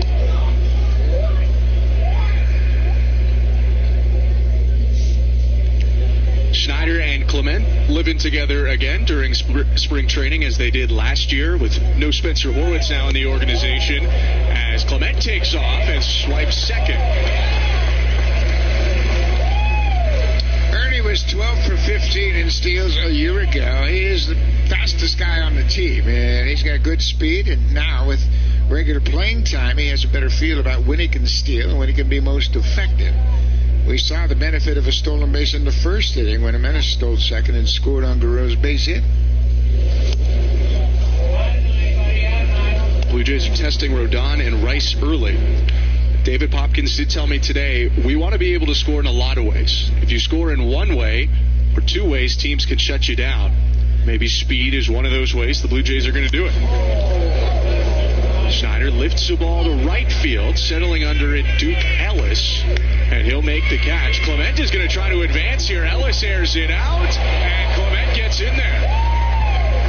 That was a risk, but you take your gambles in the spring, and it paid off for Ernie Clement. Well, it's the mindset that they want to instill on this entire offense. Be aggressive. Take some chances, and they've practiced base running all throughout the early days of the spring. So Clement with good speed goes back and tags up. It's a medium fly ball to right. The throw is offline, and Ernie's in safely. So now that forces the Yankees to play the infield in. Nathan Lucas taken down and away, 1-0. Really good finish to the year for Nathan Lucas last year. Came up in the last couple weeks of the season, and you can see there he raked in his time as a Blue Jay. Yeah, he's hit everywhere he's played. He's just never had a real good opportunity to play in the big leagues. He hit in college, he hit in the minor leagues, and whenever he gets a chance to get to the big leagues, he comes up with good at-bats. He and Will Wagner are very similar in their approach, where they put the bat on the ball, and they are always a tough out. He's got a very legitimate shot, does Lucas, to be on this ball club. There's probably at least one outfield spot open, and maybe to start the year you could say two with Dalton Varsho still returning.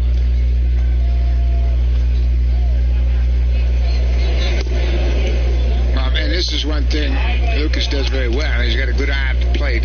He's not trying to force things. He knows he has to get a good pitch to hit, and especially in a situation like this where he can drive in a run.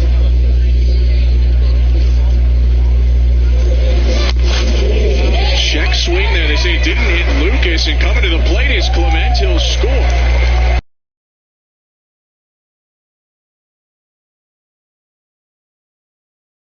Lucas heads down to first.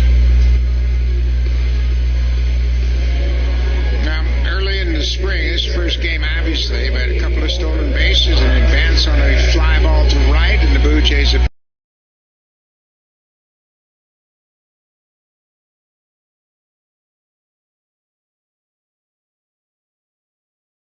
and it goes off his mitt back to the backstop. Now maybe the most intriguing player in camp for the Blue Jays, at least for some, Aurelvis Martinez, is at the plate for the first time, DHing today. He hits the ball hard, stopped at third by Cabrera. He'll throw to second for one, and over to first. That's a double play to end the inning. Blue Jays tack on another thanks to the speed and base running of Ernie Clement. It's 2-0 to hockey fans.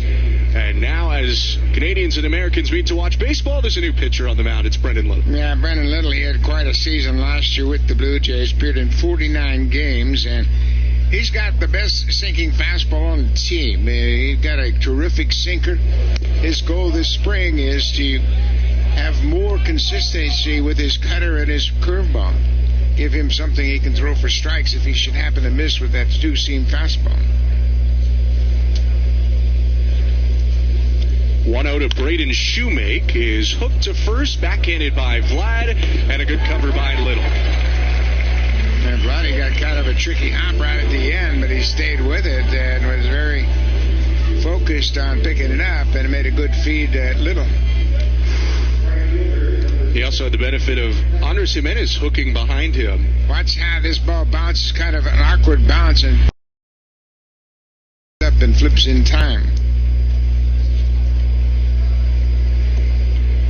So quick out for Little, who was such a prominent reliever for the Blue Jays last year, but actually didn't make the team out of camp. Started the year as the third lefty behind Meza and Cabrera. Really stuck after he came up in June. First pitch strike against Duke Ellis.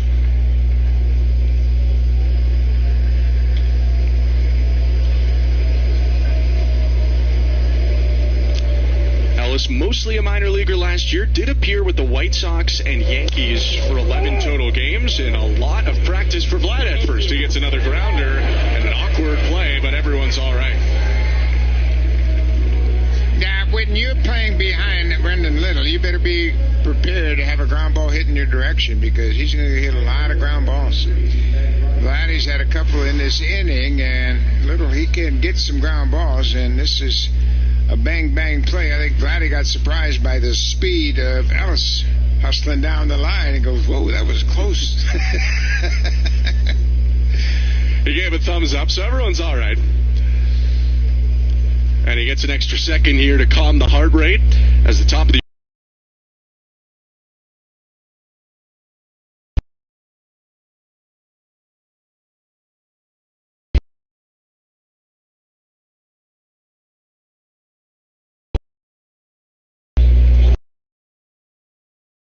Again, it's exactly what you want to do if you're a reliever. Come out of the bullpen and throw strikes. Each time you throw an additional pitch to a batter, he has a little more information on what you're featuring on that given day. So you come in, you throw strikes early, forces them to make contact, and he's got 2 quick outs here. Very, very efficient.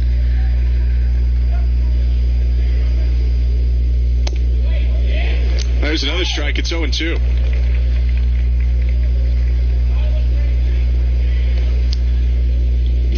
A strong first 2 innings for Easton Lucas. Now Little trying to make it a third scoreless. 0-2. Couldn't get him to chase in the dirt.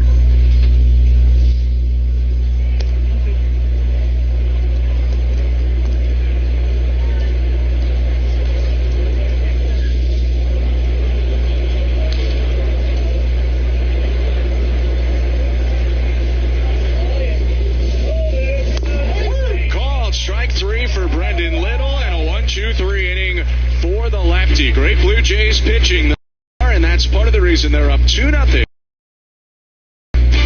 Did not have his best year. 4-10 in the Blue Jays Fantasy League that Commissioner and Green Bay Packer fan Dalton Varsho runs, and this is the punishment for last place buck. Yeah, man, Chris Bassett, he's a good sport about it, of course. He's going to play the game, and he went 4-10, and he knew that he was going to be the bat boy for the opening day. So, you know, that's what this team has. They got a real good chemistry. A lot of guys that get along really well, and that's a big step in the right direction for sure.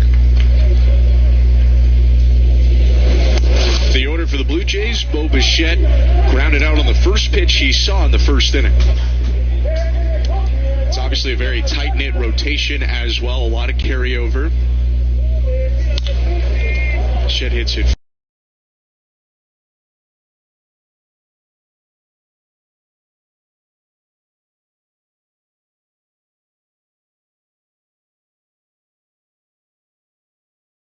And I watched him warm up, and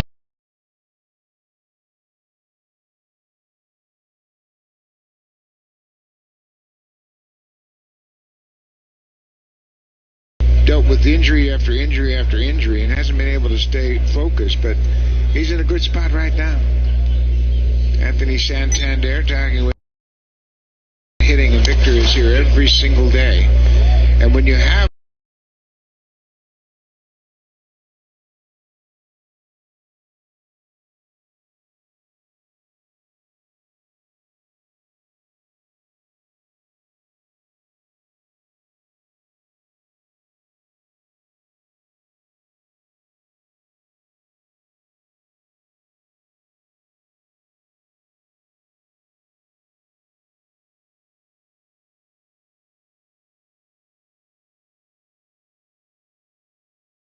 on those guys that have been there and done that.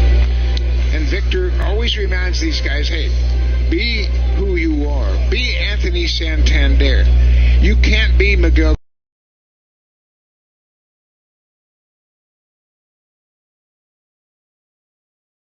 Why Bichette's going to take off for second. It was a tough play for a young shortstop in Lombard, and in fairness to him, it did hit the glove of the first baseman, Dom Smith, but rolled away. Yeah, and Lombard just got a little bit of a rush, and it was hit so hard it got to him very quickly. You watch his reaction, boom, it's hit hard, makes a nice play, and then got a little bit of a rush, throws off the mark, and Bo's able to go to second on the throwing error by the shortstop. They gave Bichette a single on the play. He advances to second on an error. And Andres Jimenez steps up.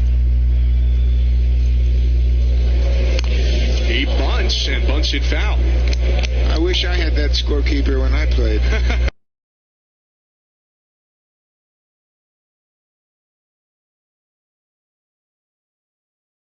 We tend to stay positive.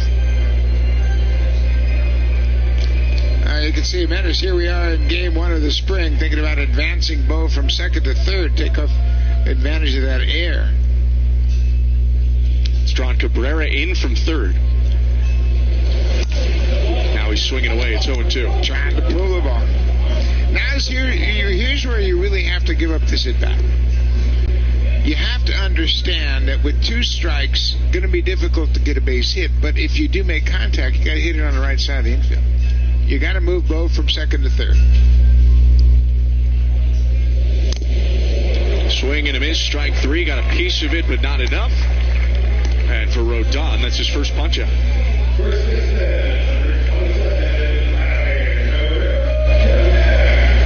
Still an opportunity here for the Blue Jays to score with Bichette on second and Vladimir Guerrero Jr. at the plate.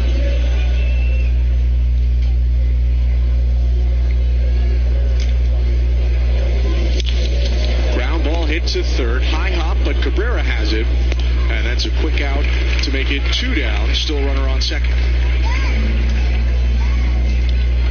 It's tantalizing to think, Buck, about what the Blue Jays could have if the top years of Vlad and Bo sync up again. You saw that, I think, in 2021, but then it's felt at times while one was having a better season, the other wasn't lining up with it.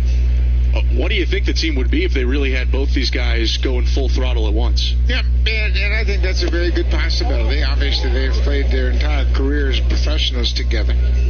And when you look at the Blue Jays, they have a lot of room for improvement. And Bo, people forget that Bo was on the verge of leading the American League in 3 straight seasons in hits when he had a knee injury late in the season 2 years ago. And, he's led the league twice in hits. He's one of the best hitters in the league. He gets on base a lot, and he can hit tough pitching. So you just want him to get back to being a healthy Bo Bichette.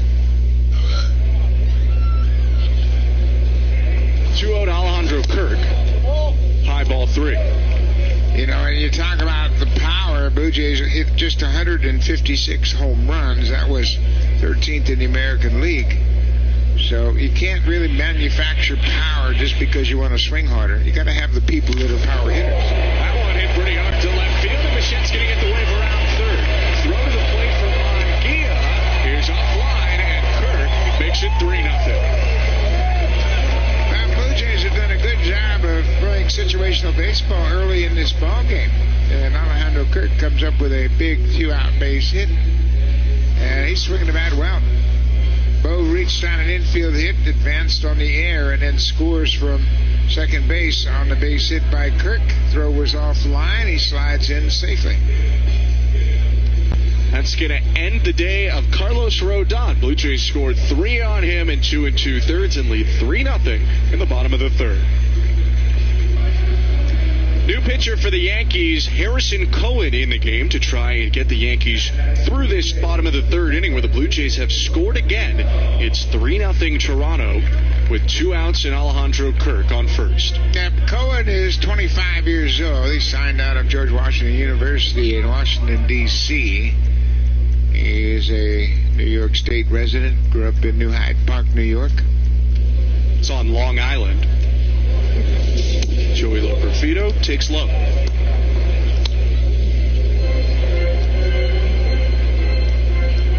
Ben Shulman, Buck Martinez, and Hazel May on hand at TD Ballpark. First spring game of the Blue Jays 2025 season.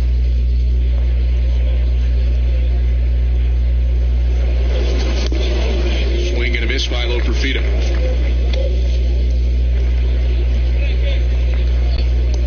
Loperfido really went through a lot last year between making his major league debut, then getting traded to a new team. A lot more settled this year. And and one of these guys in the mix for that open fourth outfield spot. Oh, yeah. He can play center field, as he's doing today, and he can play left and center. That's where he's spent the majority of his time.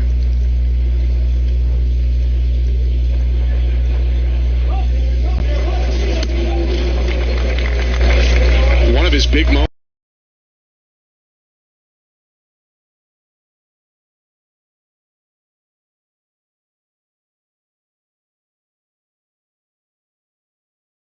He has really fit well with his team. He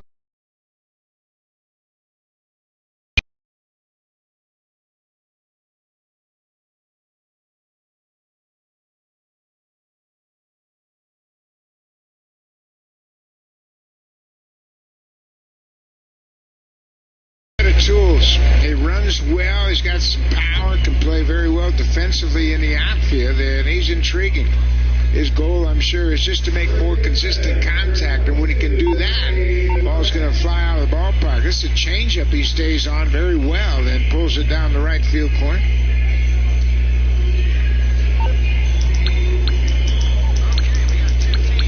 Maybe not the worst thing for Loper Fido that he's living with this guy, Ernie Clement, who makes about as much contact as anyone.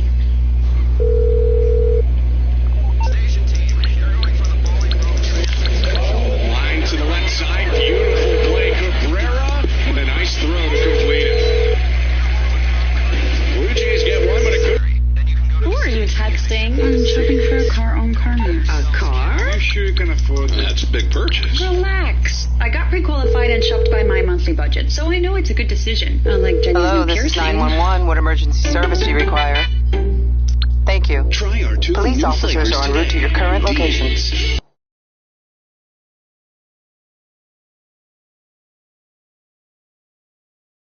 Which one of you is real? Is Roddy up there?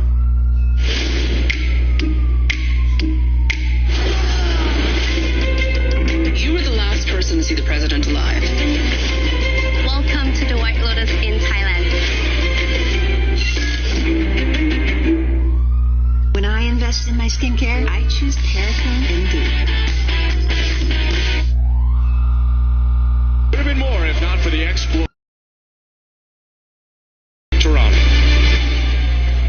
Side armor with a great split. Yariel Rodriguez gives them length down in the bullpen if he's not in the rotation, as does Ryan Yarbrough, who they just brought back on a minor league contract. Yarbrough came into camp yesterday and threw a side session right out of the bat, so he is ready to go. He's not going to take much time to get into game action. He threw a side session before he had a jersey. He was just throwing in a shirt out there while everyone else was in full uniform. Yeah, he lives in South Tampa, so it was an easy trip for him, but he's been ready to play, and he knows the Blue Jays, and he's anxious to be back. Happy. Pop ahead of Dominic Smith, 1-2. Yankees only have one base runner so far, and it was a hit by pitch in the second inning.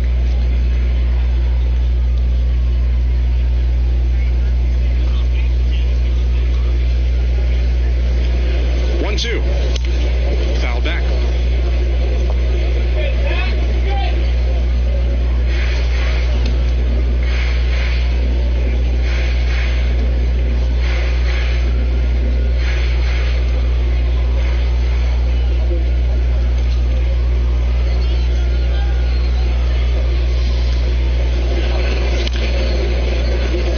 Good stuff right there. That little cutter right in on his hands, and that's what you need as a relief pitcher, is the ability to make the ball go in opposite directions. The cutter comes in on the lefties, the sinker goes away on the lefties, and now the hitter has to think about balls moving in totally different directions. That's when you've really established yourself as a pitcher, and you can throw both pitches on both sides of the plate.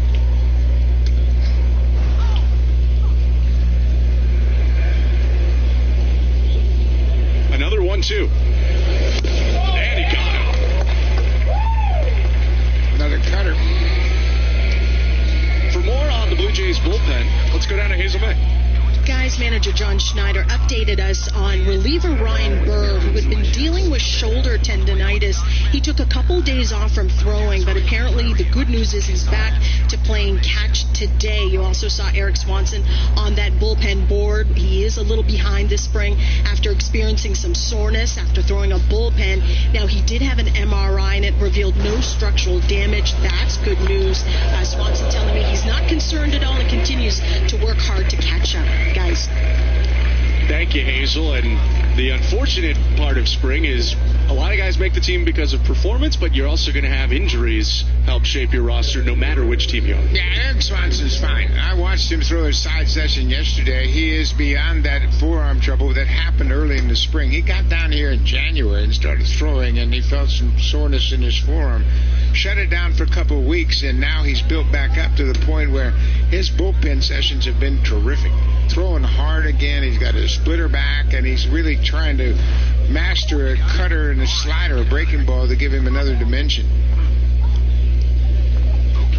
The pitch to Spencer Jones. Hit foul 0-1. The Blue Jays, obviously, when you think about their bullpen last year, they had a bad season. Their ERA was 15th in the American League. They were 12th in opponents' batting average. The whip was 12th.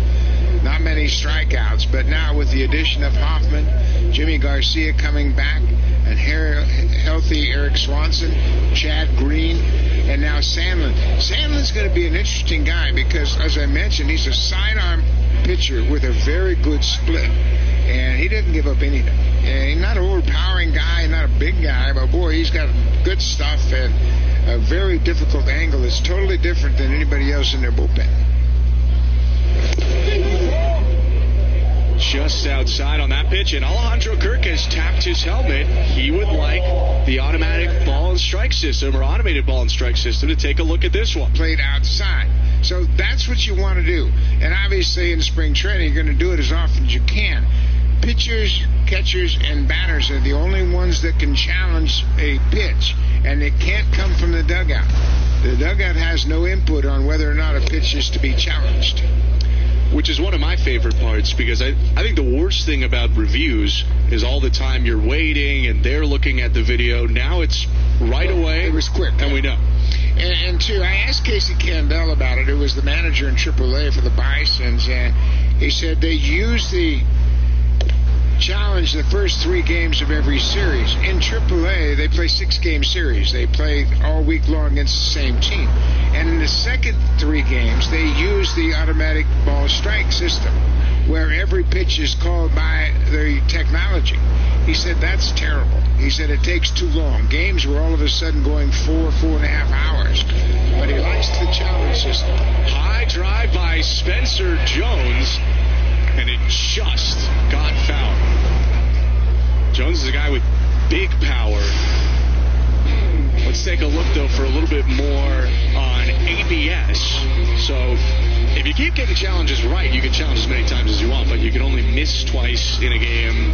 And like you were saying, Buck, no assistance from the dugout. Yeah, and the thing is, pitchers and catchers can challenge, and then the batter, of course. But a lot of managers, I think, are going to discourage the pitcher from trying to challenge because they deliver a pitch on the move. They look back and see the catcher jerk the ball back into the strike zone, and every pitch is going to look like a strike. Right. So I think they're going to really focus on the catchers calling most of the challenges for the pitchers. I asked John Schneider if he had a preference, and he joked. He said he doesn't really care, except Bassett's not allowed to challenge his own pitches. Pereira off on the pitch, and it's outside ball 4. So the inning continues. Yeah, and Bassett falls off the mound. It's very difficult for a pitcher to deliver a pitch. You know, having caught as long as I did, I know that a lot of pitchers would say, that was a good pitch. And then I go back in the dugout and I say, no, that was off the plate. You were just falling through your delivery. And when you saw it last, it looked like a good pitch. What was Dave Stieb like when you told him that the pitch that he thought was a strike was a ball? Yeah, he would always argue the point anyway. But yeah, he was awesome. I love Dave. He was terrific, and probably the pitcher I like catching the most. It was such a challenge. He was so competitive. First pitch strike to George Lombard Jr. Pereira on second base after an infield hit that went off the glove of Zach Pop, and then a walk to Spencer Jones.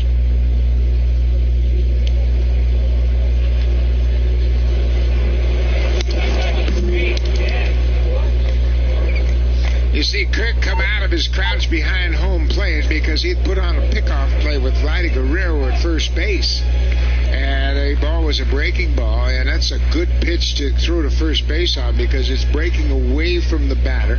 You can move in that direction on the start, and Vladdy was on the move. He had broken in behind the runner, but the pitch was fouled out. Spencer Jones leading off first, Everson Pereira at second. And time asked for by the batter, Lombard.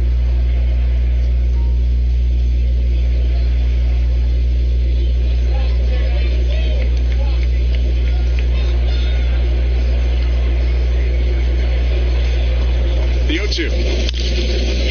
Popped foul, we'll do it again.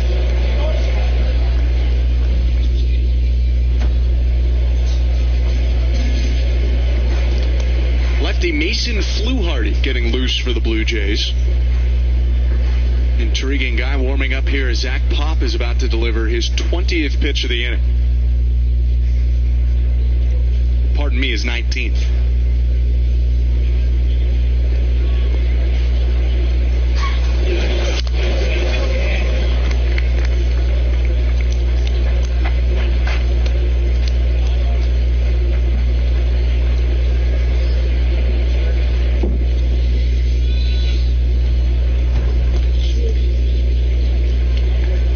Jr. battling against Zach Pop. A really young player, 19 years old right now, will turn 20 at midseason.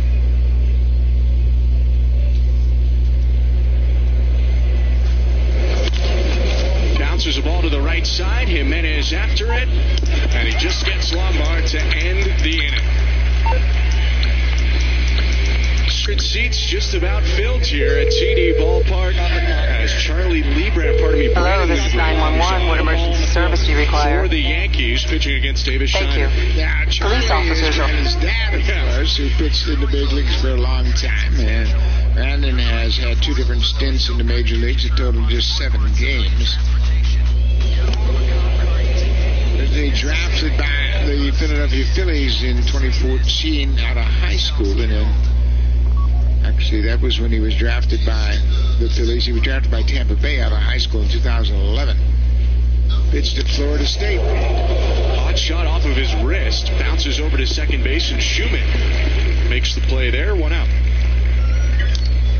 I'd like to welcome those Yankees fans and viewers watching on the Gotham Sports app today, in addition to our viewers north of the border and all around the world on Sportsnet. Ben Schulman, Buck Martinez, and Hazel May on hand, and they're just making sure that Brandon Leibrandt is all right. That was tough plays that hit him right in the wrist. Yeah, he deflected it a bit and probably cost David Schneider a base hit, but they mentioned Charlie Leibrandt is Brandon's father, and Charlie, of course, pitched a long time in the big leagues. Originally drafted by the Cincinnati Reds, and majority of his career was spent in Kansas City. Did a great job for the Royals when he ended up pitching in Atlanta and finished up in 1993 with the Texas Rangers. Nathan Lucas with a big swing and a miss, 1-1. Get ready for the richest weekend in rodeo. The American Rodeo returns to Arlington, Texas, April 11th and 12th, 2025. Performances by country music artists. In extreme weather, being prepared is more important than ever.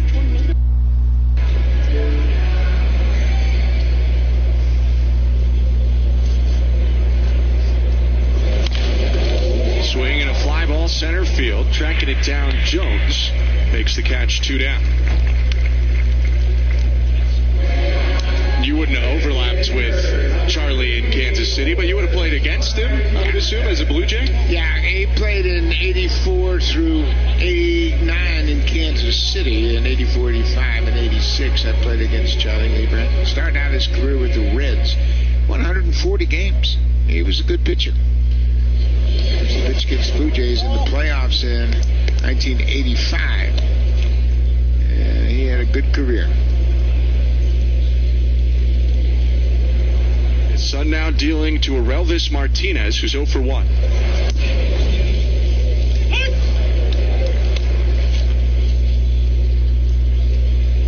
tough year last year for Martinez, having to miss a lot of the season, serving the suspension that he had.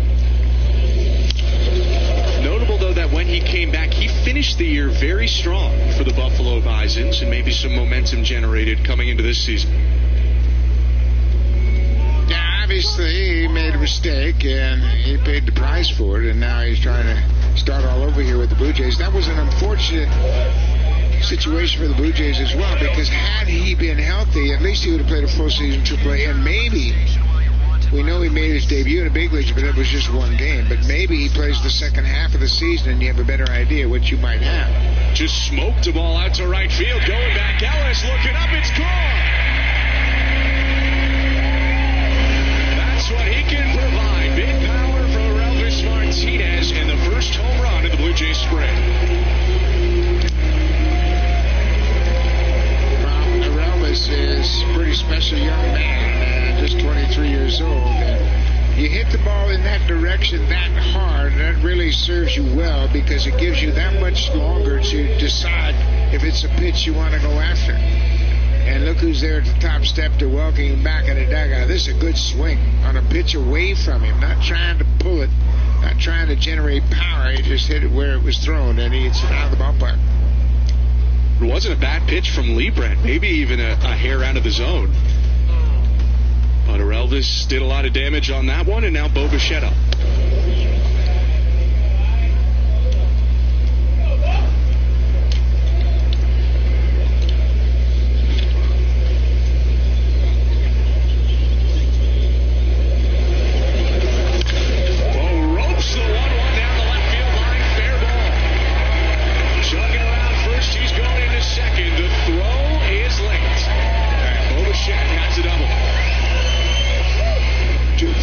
First game, and he is looking like Bo already.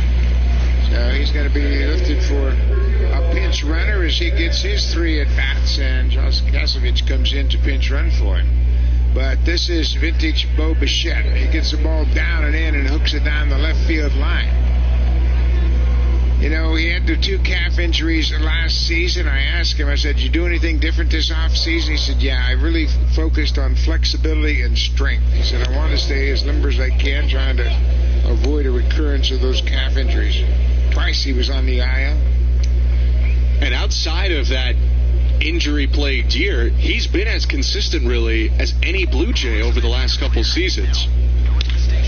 Jimenez hooks it down the line. Diving stop by Smith. It's going to be a tough play, but it's a good one. Smith to Liebrandt to end the inning. The first Blue Jays home run. Mason Fluharty takes over for the Blue Jays in the 5th inning of the spring opener. 4-0 Toronto at TD Ballpark in Dunedin. I'm Ben Schulman alongside Buck Martinez. Hazel May is down on the field. Mason Fluharty, 56 games a year ago. Last spring with the Blue Jays, he appeared in 7 games, got a total of 7 1/3. He cuts his fastball and throws a hard cutter. Everything is going away from the left-handed hitters, so they have to deal with that pitch that's hard and breaking. Unshown, but pulled back by Mangia. It's 1-0.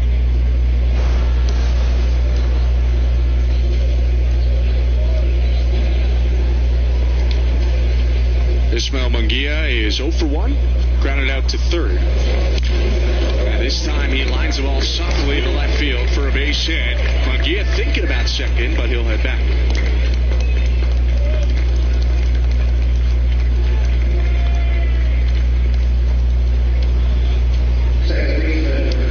A lot of changes for the Blue Jays around the diamond as well right now. Full new infield and catcher.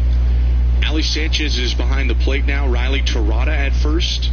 Michael Stefanik at second. Josh Kasevich at short. And Charles McAdoo is at third. You have R.J. Schreck in left. Stuart Baroa in center. And Alan Roden in right. Wholesale changes for sure. And a lot of guys getting a lot of opportunities. But I like the fact that the top of the Blue Jays order. And a couple of 3 at-bats, both Bo Bichette and Andres Gimenez got 3 ABs. Foul, it's 0-2. Braden Shoemaker is the hitter for the Yankees. His major league time last year came all with the Chicago White Sox, 29 games.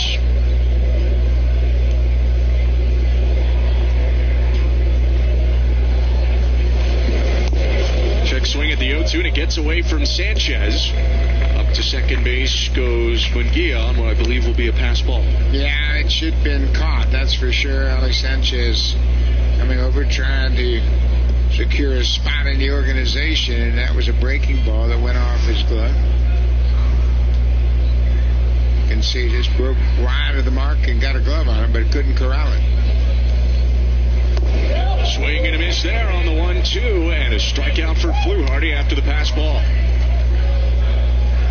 Fluharty's got good stuff, and he throws hard. You can see he's a big, strong young guy, and comes at you with that cutter and that hard breaking ball. Because it throws a lot of cut fastballs. His fastball moves all over the place. Blue Jays took him in the 5th round of the 2022 draft out of Liberty. Foul tip by Duke Ellis, 0-1. In fact, he was a teammate of Will Wagner's at the Virginia College Liberty. And last year, he was a horse for the Bisons. 56 games he appeared in to lead Buffalo.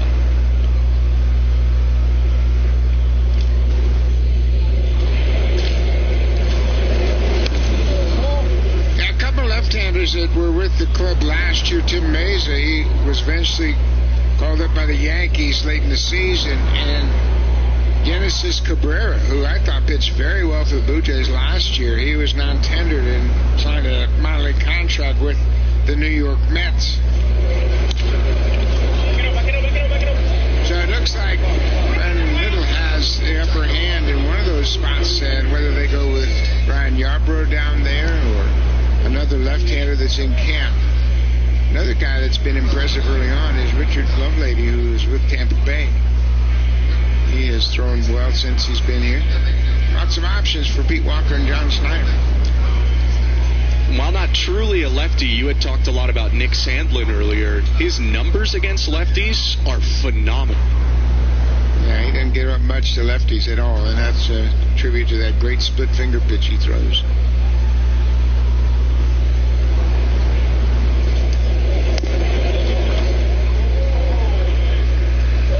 Near miss there for Fluharty. 2 balls, 2 strikes.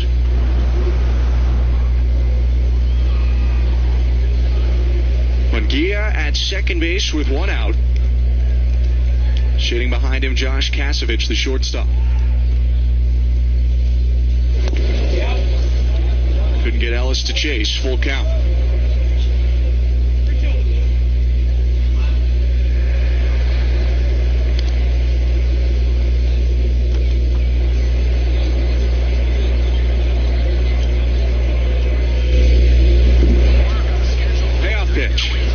Swing and a miss, strike 3. Went back to the breaking ball, and he's got a pair of strikeouts, 2 down.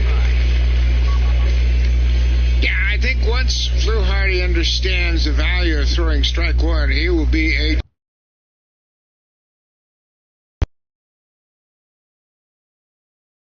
and I think he can be effective against righties just as much as left-handers. Both the strikeouts have come against left-handed hitters today, but I think his cutter is going to serve him well against right-handed hitters also. Off the end of the bat, a bouncer to third. Charles McAdoo picks it up and fires to first. Good stretch there by Terada. And that's the inning. After a leadoff hit, Fluharty settles down and keeps it 4-0 Blue Jays, middle of the 5th. Yes, and I just want to get to that move that brought you to the Blue Jays. How surprised, or were you surprised? Create your own sunshine for a tan every day, everywhere with Jergens Natural Glow. I'm here for your annual eye exam. Because I'm having trouble reading. Exactly. They sort of make me feel like I'm the most fabulous thing you've ever seen? Exactly. I'll take them. What are you doing? We're living the Dolce Vita. Is this your idea? Enjoy the intense flavor of Lovato. Sometimes it takes a different approach to see the possibilities all around you. To see yourself dealt over to Toronto. Yeah, I mean, thank you guys for having me here. Yeah, it was a really surprise for me at the moment. I was in Cleveland for the last 4 years, and I made really good relationships there. But I'm glad to be here with the Blue Jays and having fun in here. Andres, when you come here, and there's some familiar faces, obviously Ali Sanchez is your best friend. He's here in camp as well, but Victor Martinez, Anthony Santander, both from Venezuela. How much does that add to your comfort level and your adjustment coming to a new team? A lot. When you get traded, you feel like a new kid in the school. But it's been really familiar to me. I know Victor since last year. I know Anthony for the last couple of years. We play together in the WBC, and we live really close. And with Ali, he's my brother. Hopefully he did something decent, maybe double. I don't know. Now it's another adjustment too, getting used to a new shortstop. But at the same time, you and Bo have played against each other. How did that help you? I know you had an admiration for one another when you played against each other in the minors. Yeah, like I say, we play against each other since 2016 through the minors, and he's special. He's a great athlete out there, and we need to meet each other, know each other better, because playing together is gonna be different.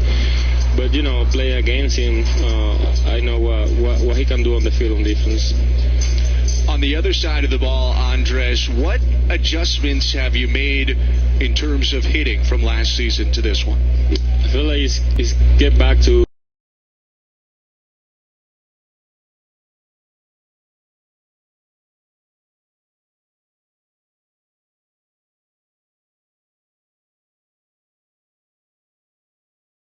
it's a new season, new team, and try to help the team to win.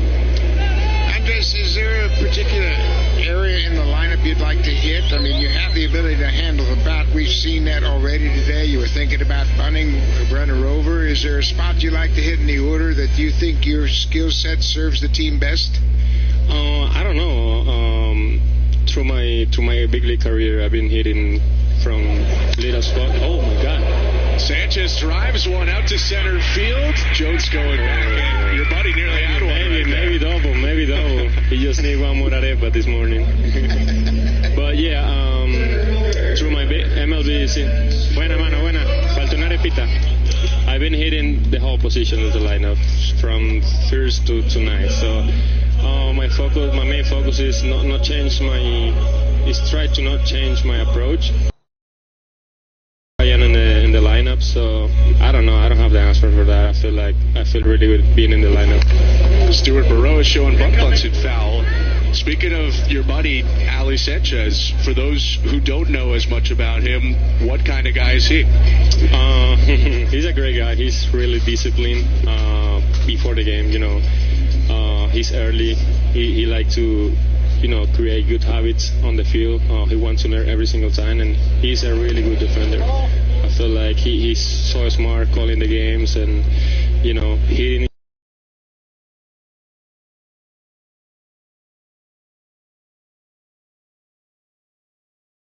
Thank you so much for joining us. Your season coming up, and good luck with the rest of spring. Thank you, guys. I appreciate it.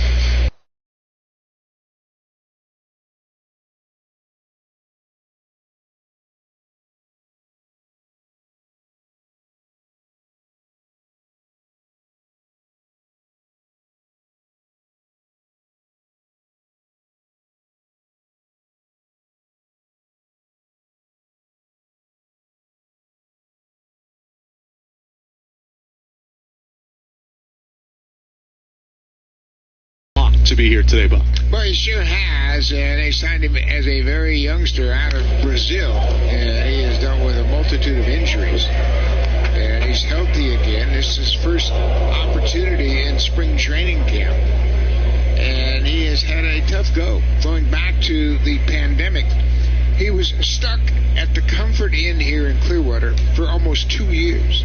He couldn't fly back to Brazil as there was restrictions on flights, and he and Max Castillo and Gabe Moreno were all stuck at the Comfort Inn. Moreno at the end of the season went back home to Venezuela, but Pardinho couldn't. So basically, he had 3 weeks at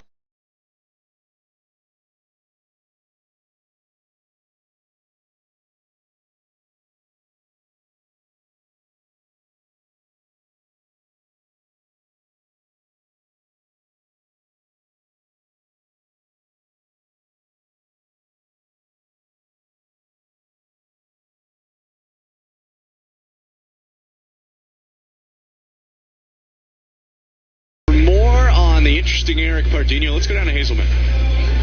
Ben, thank you very much. Buck was right. Pardinho told me he spent the next 2 Christmases and 2 New Year's holidays stuck in that hotel room. He told me that was kind of rock bottom for him. He actually thought about quitting baseball, and he credited his parents for encouraging him to not give up, to keep on going, and they reminded him that his hard work would eventually pay off. Guys.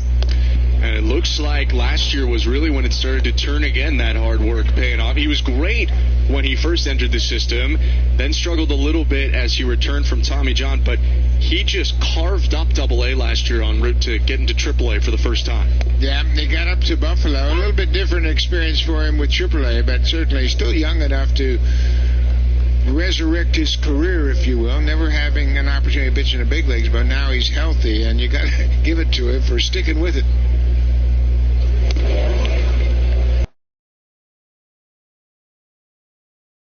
You never know.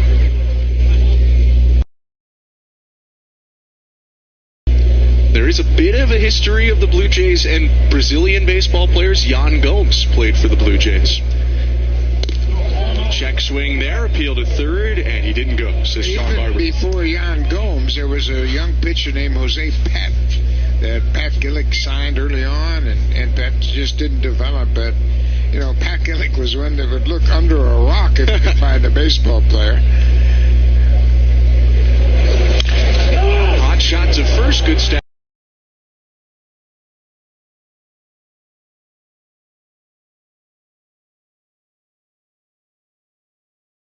The Netherlands, and he brought over a couple of cricket players to work out in the Netherlands, and they were both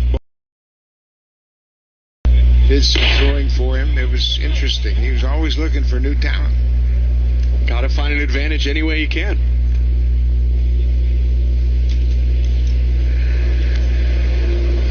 Two ground balls for Pardinho and 8 pitches, and he deals to Pereira and misses hop.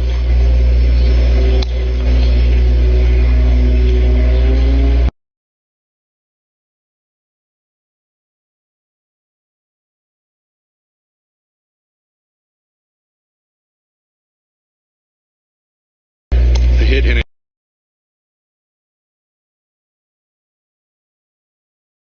of the Yankee roster right now. Can play a couple different positions. Pereira did struggle though when he came up to the majors in 2023. Hit 151 and struck out 40 times in 20.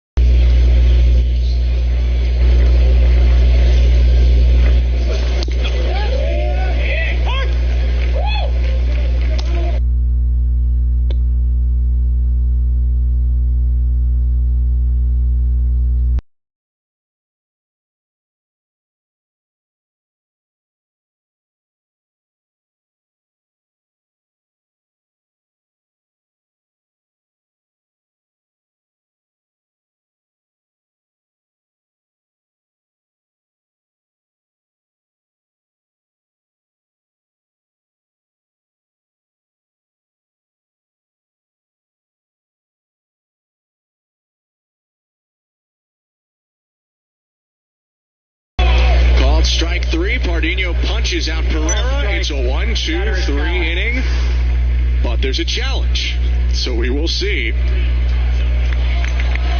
And that is just fractionally a ball.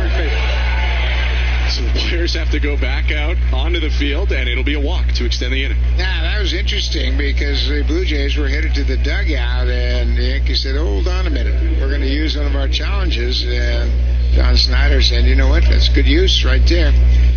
You turn a strikeout into ball 4. Everybody's going to get used to it. They're going to have different opportunities to test it.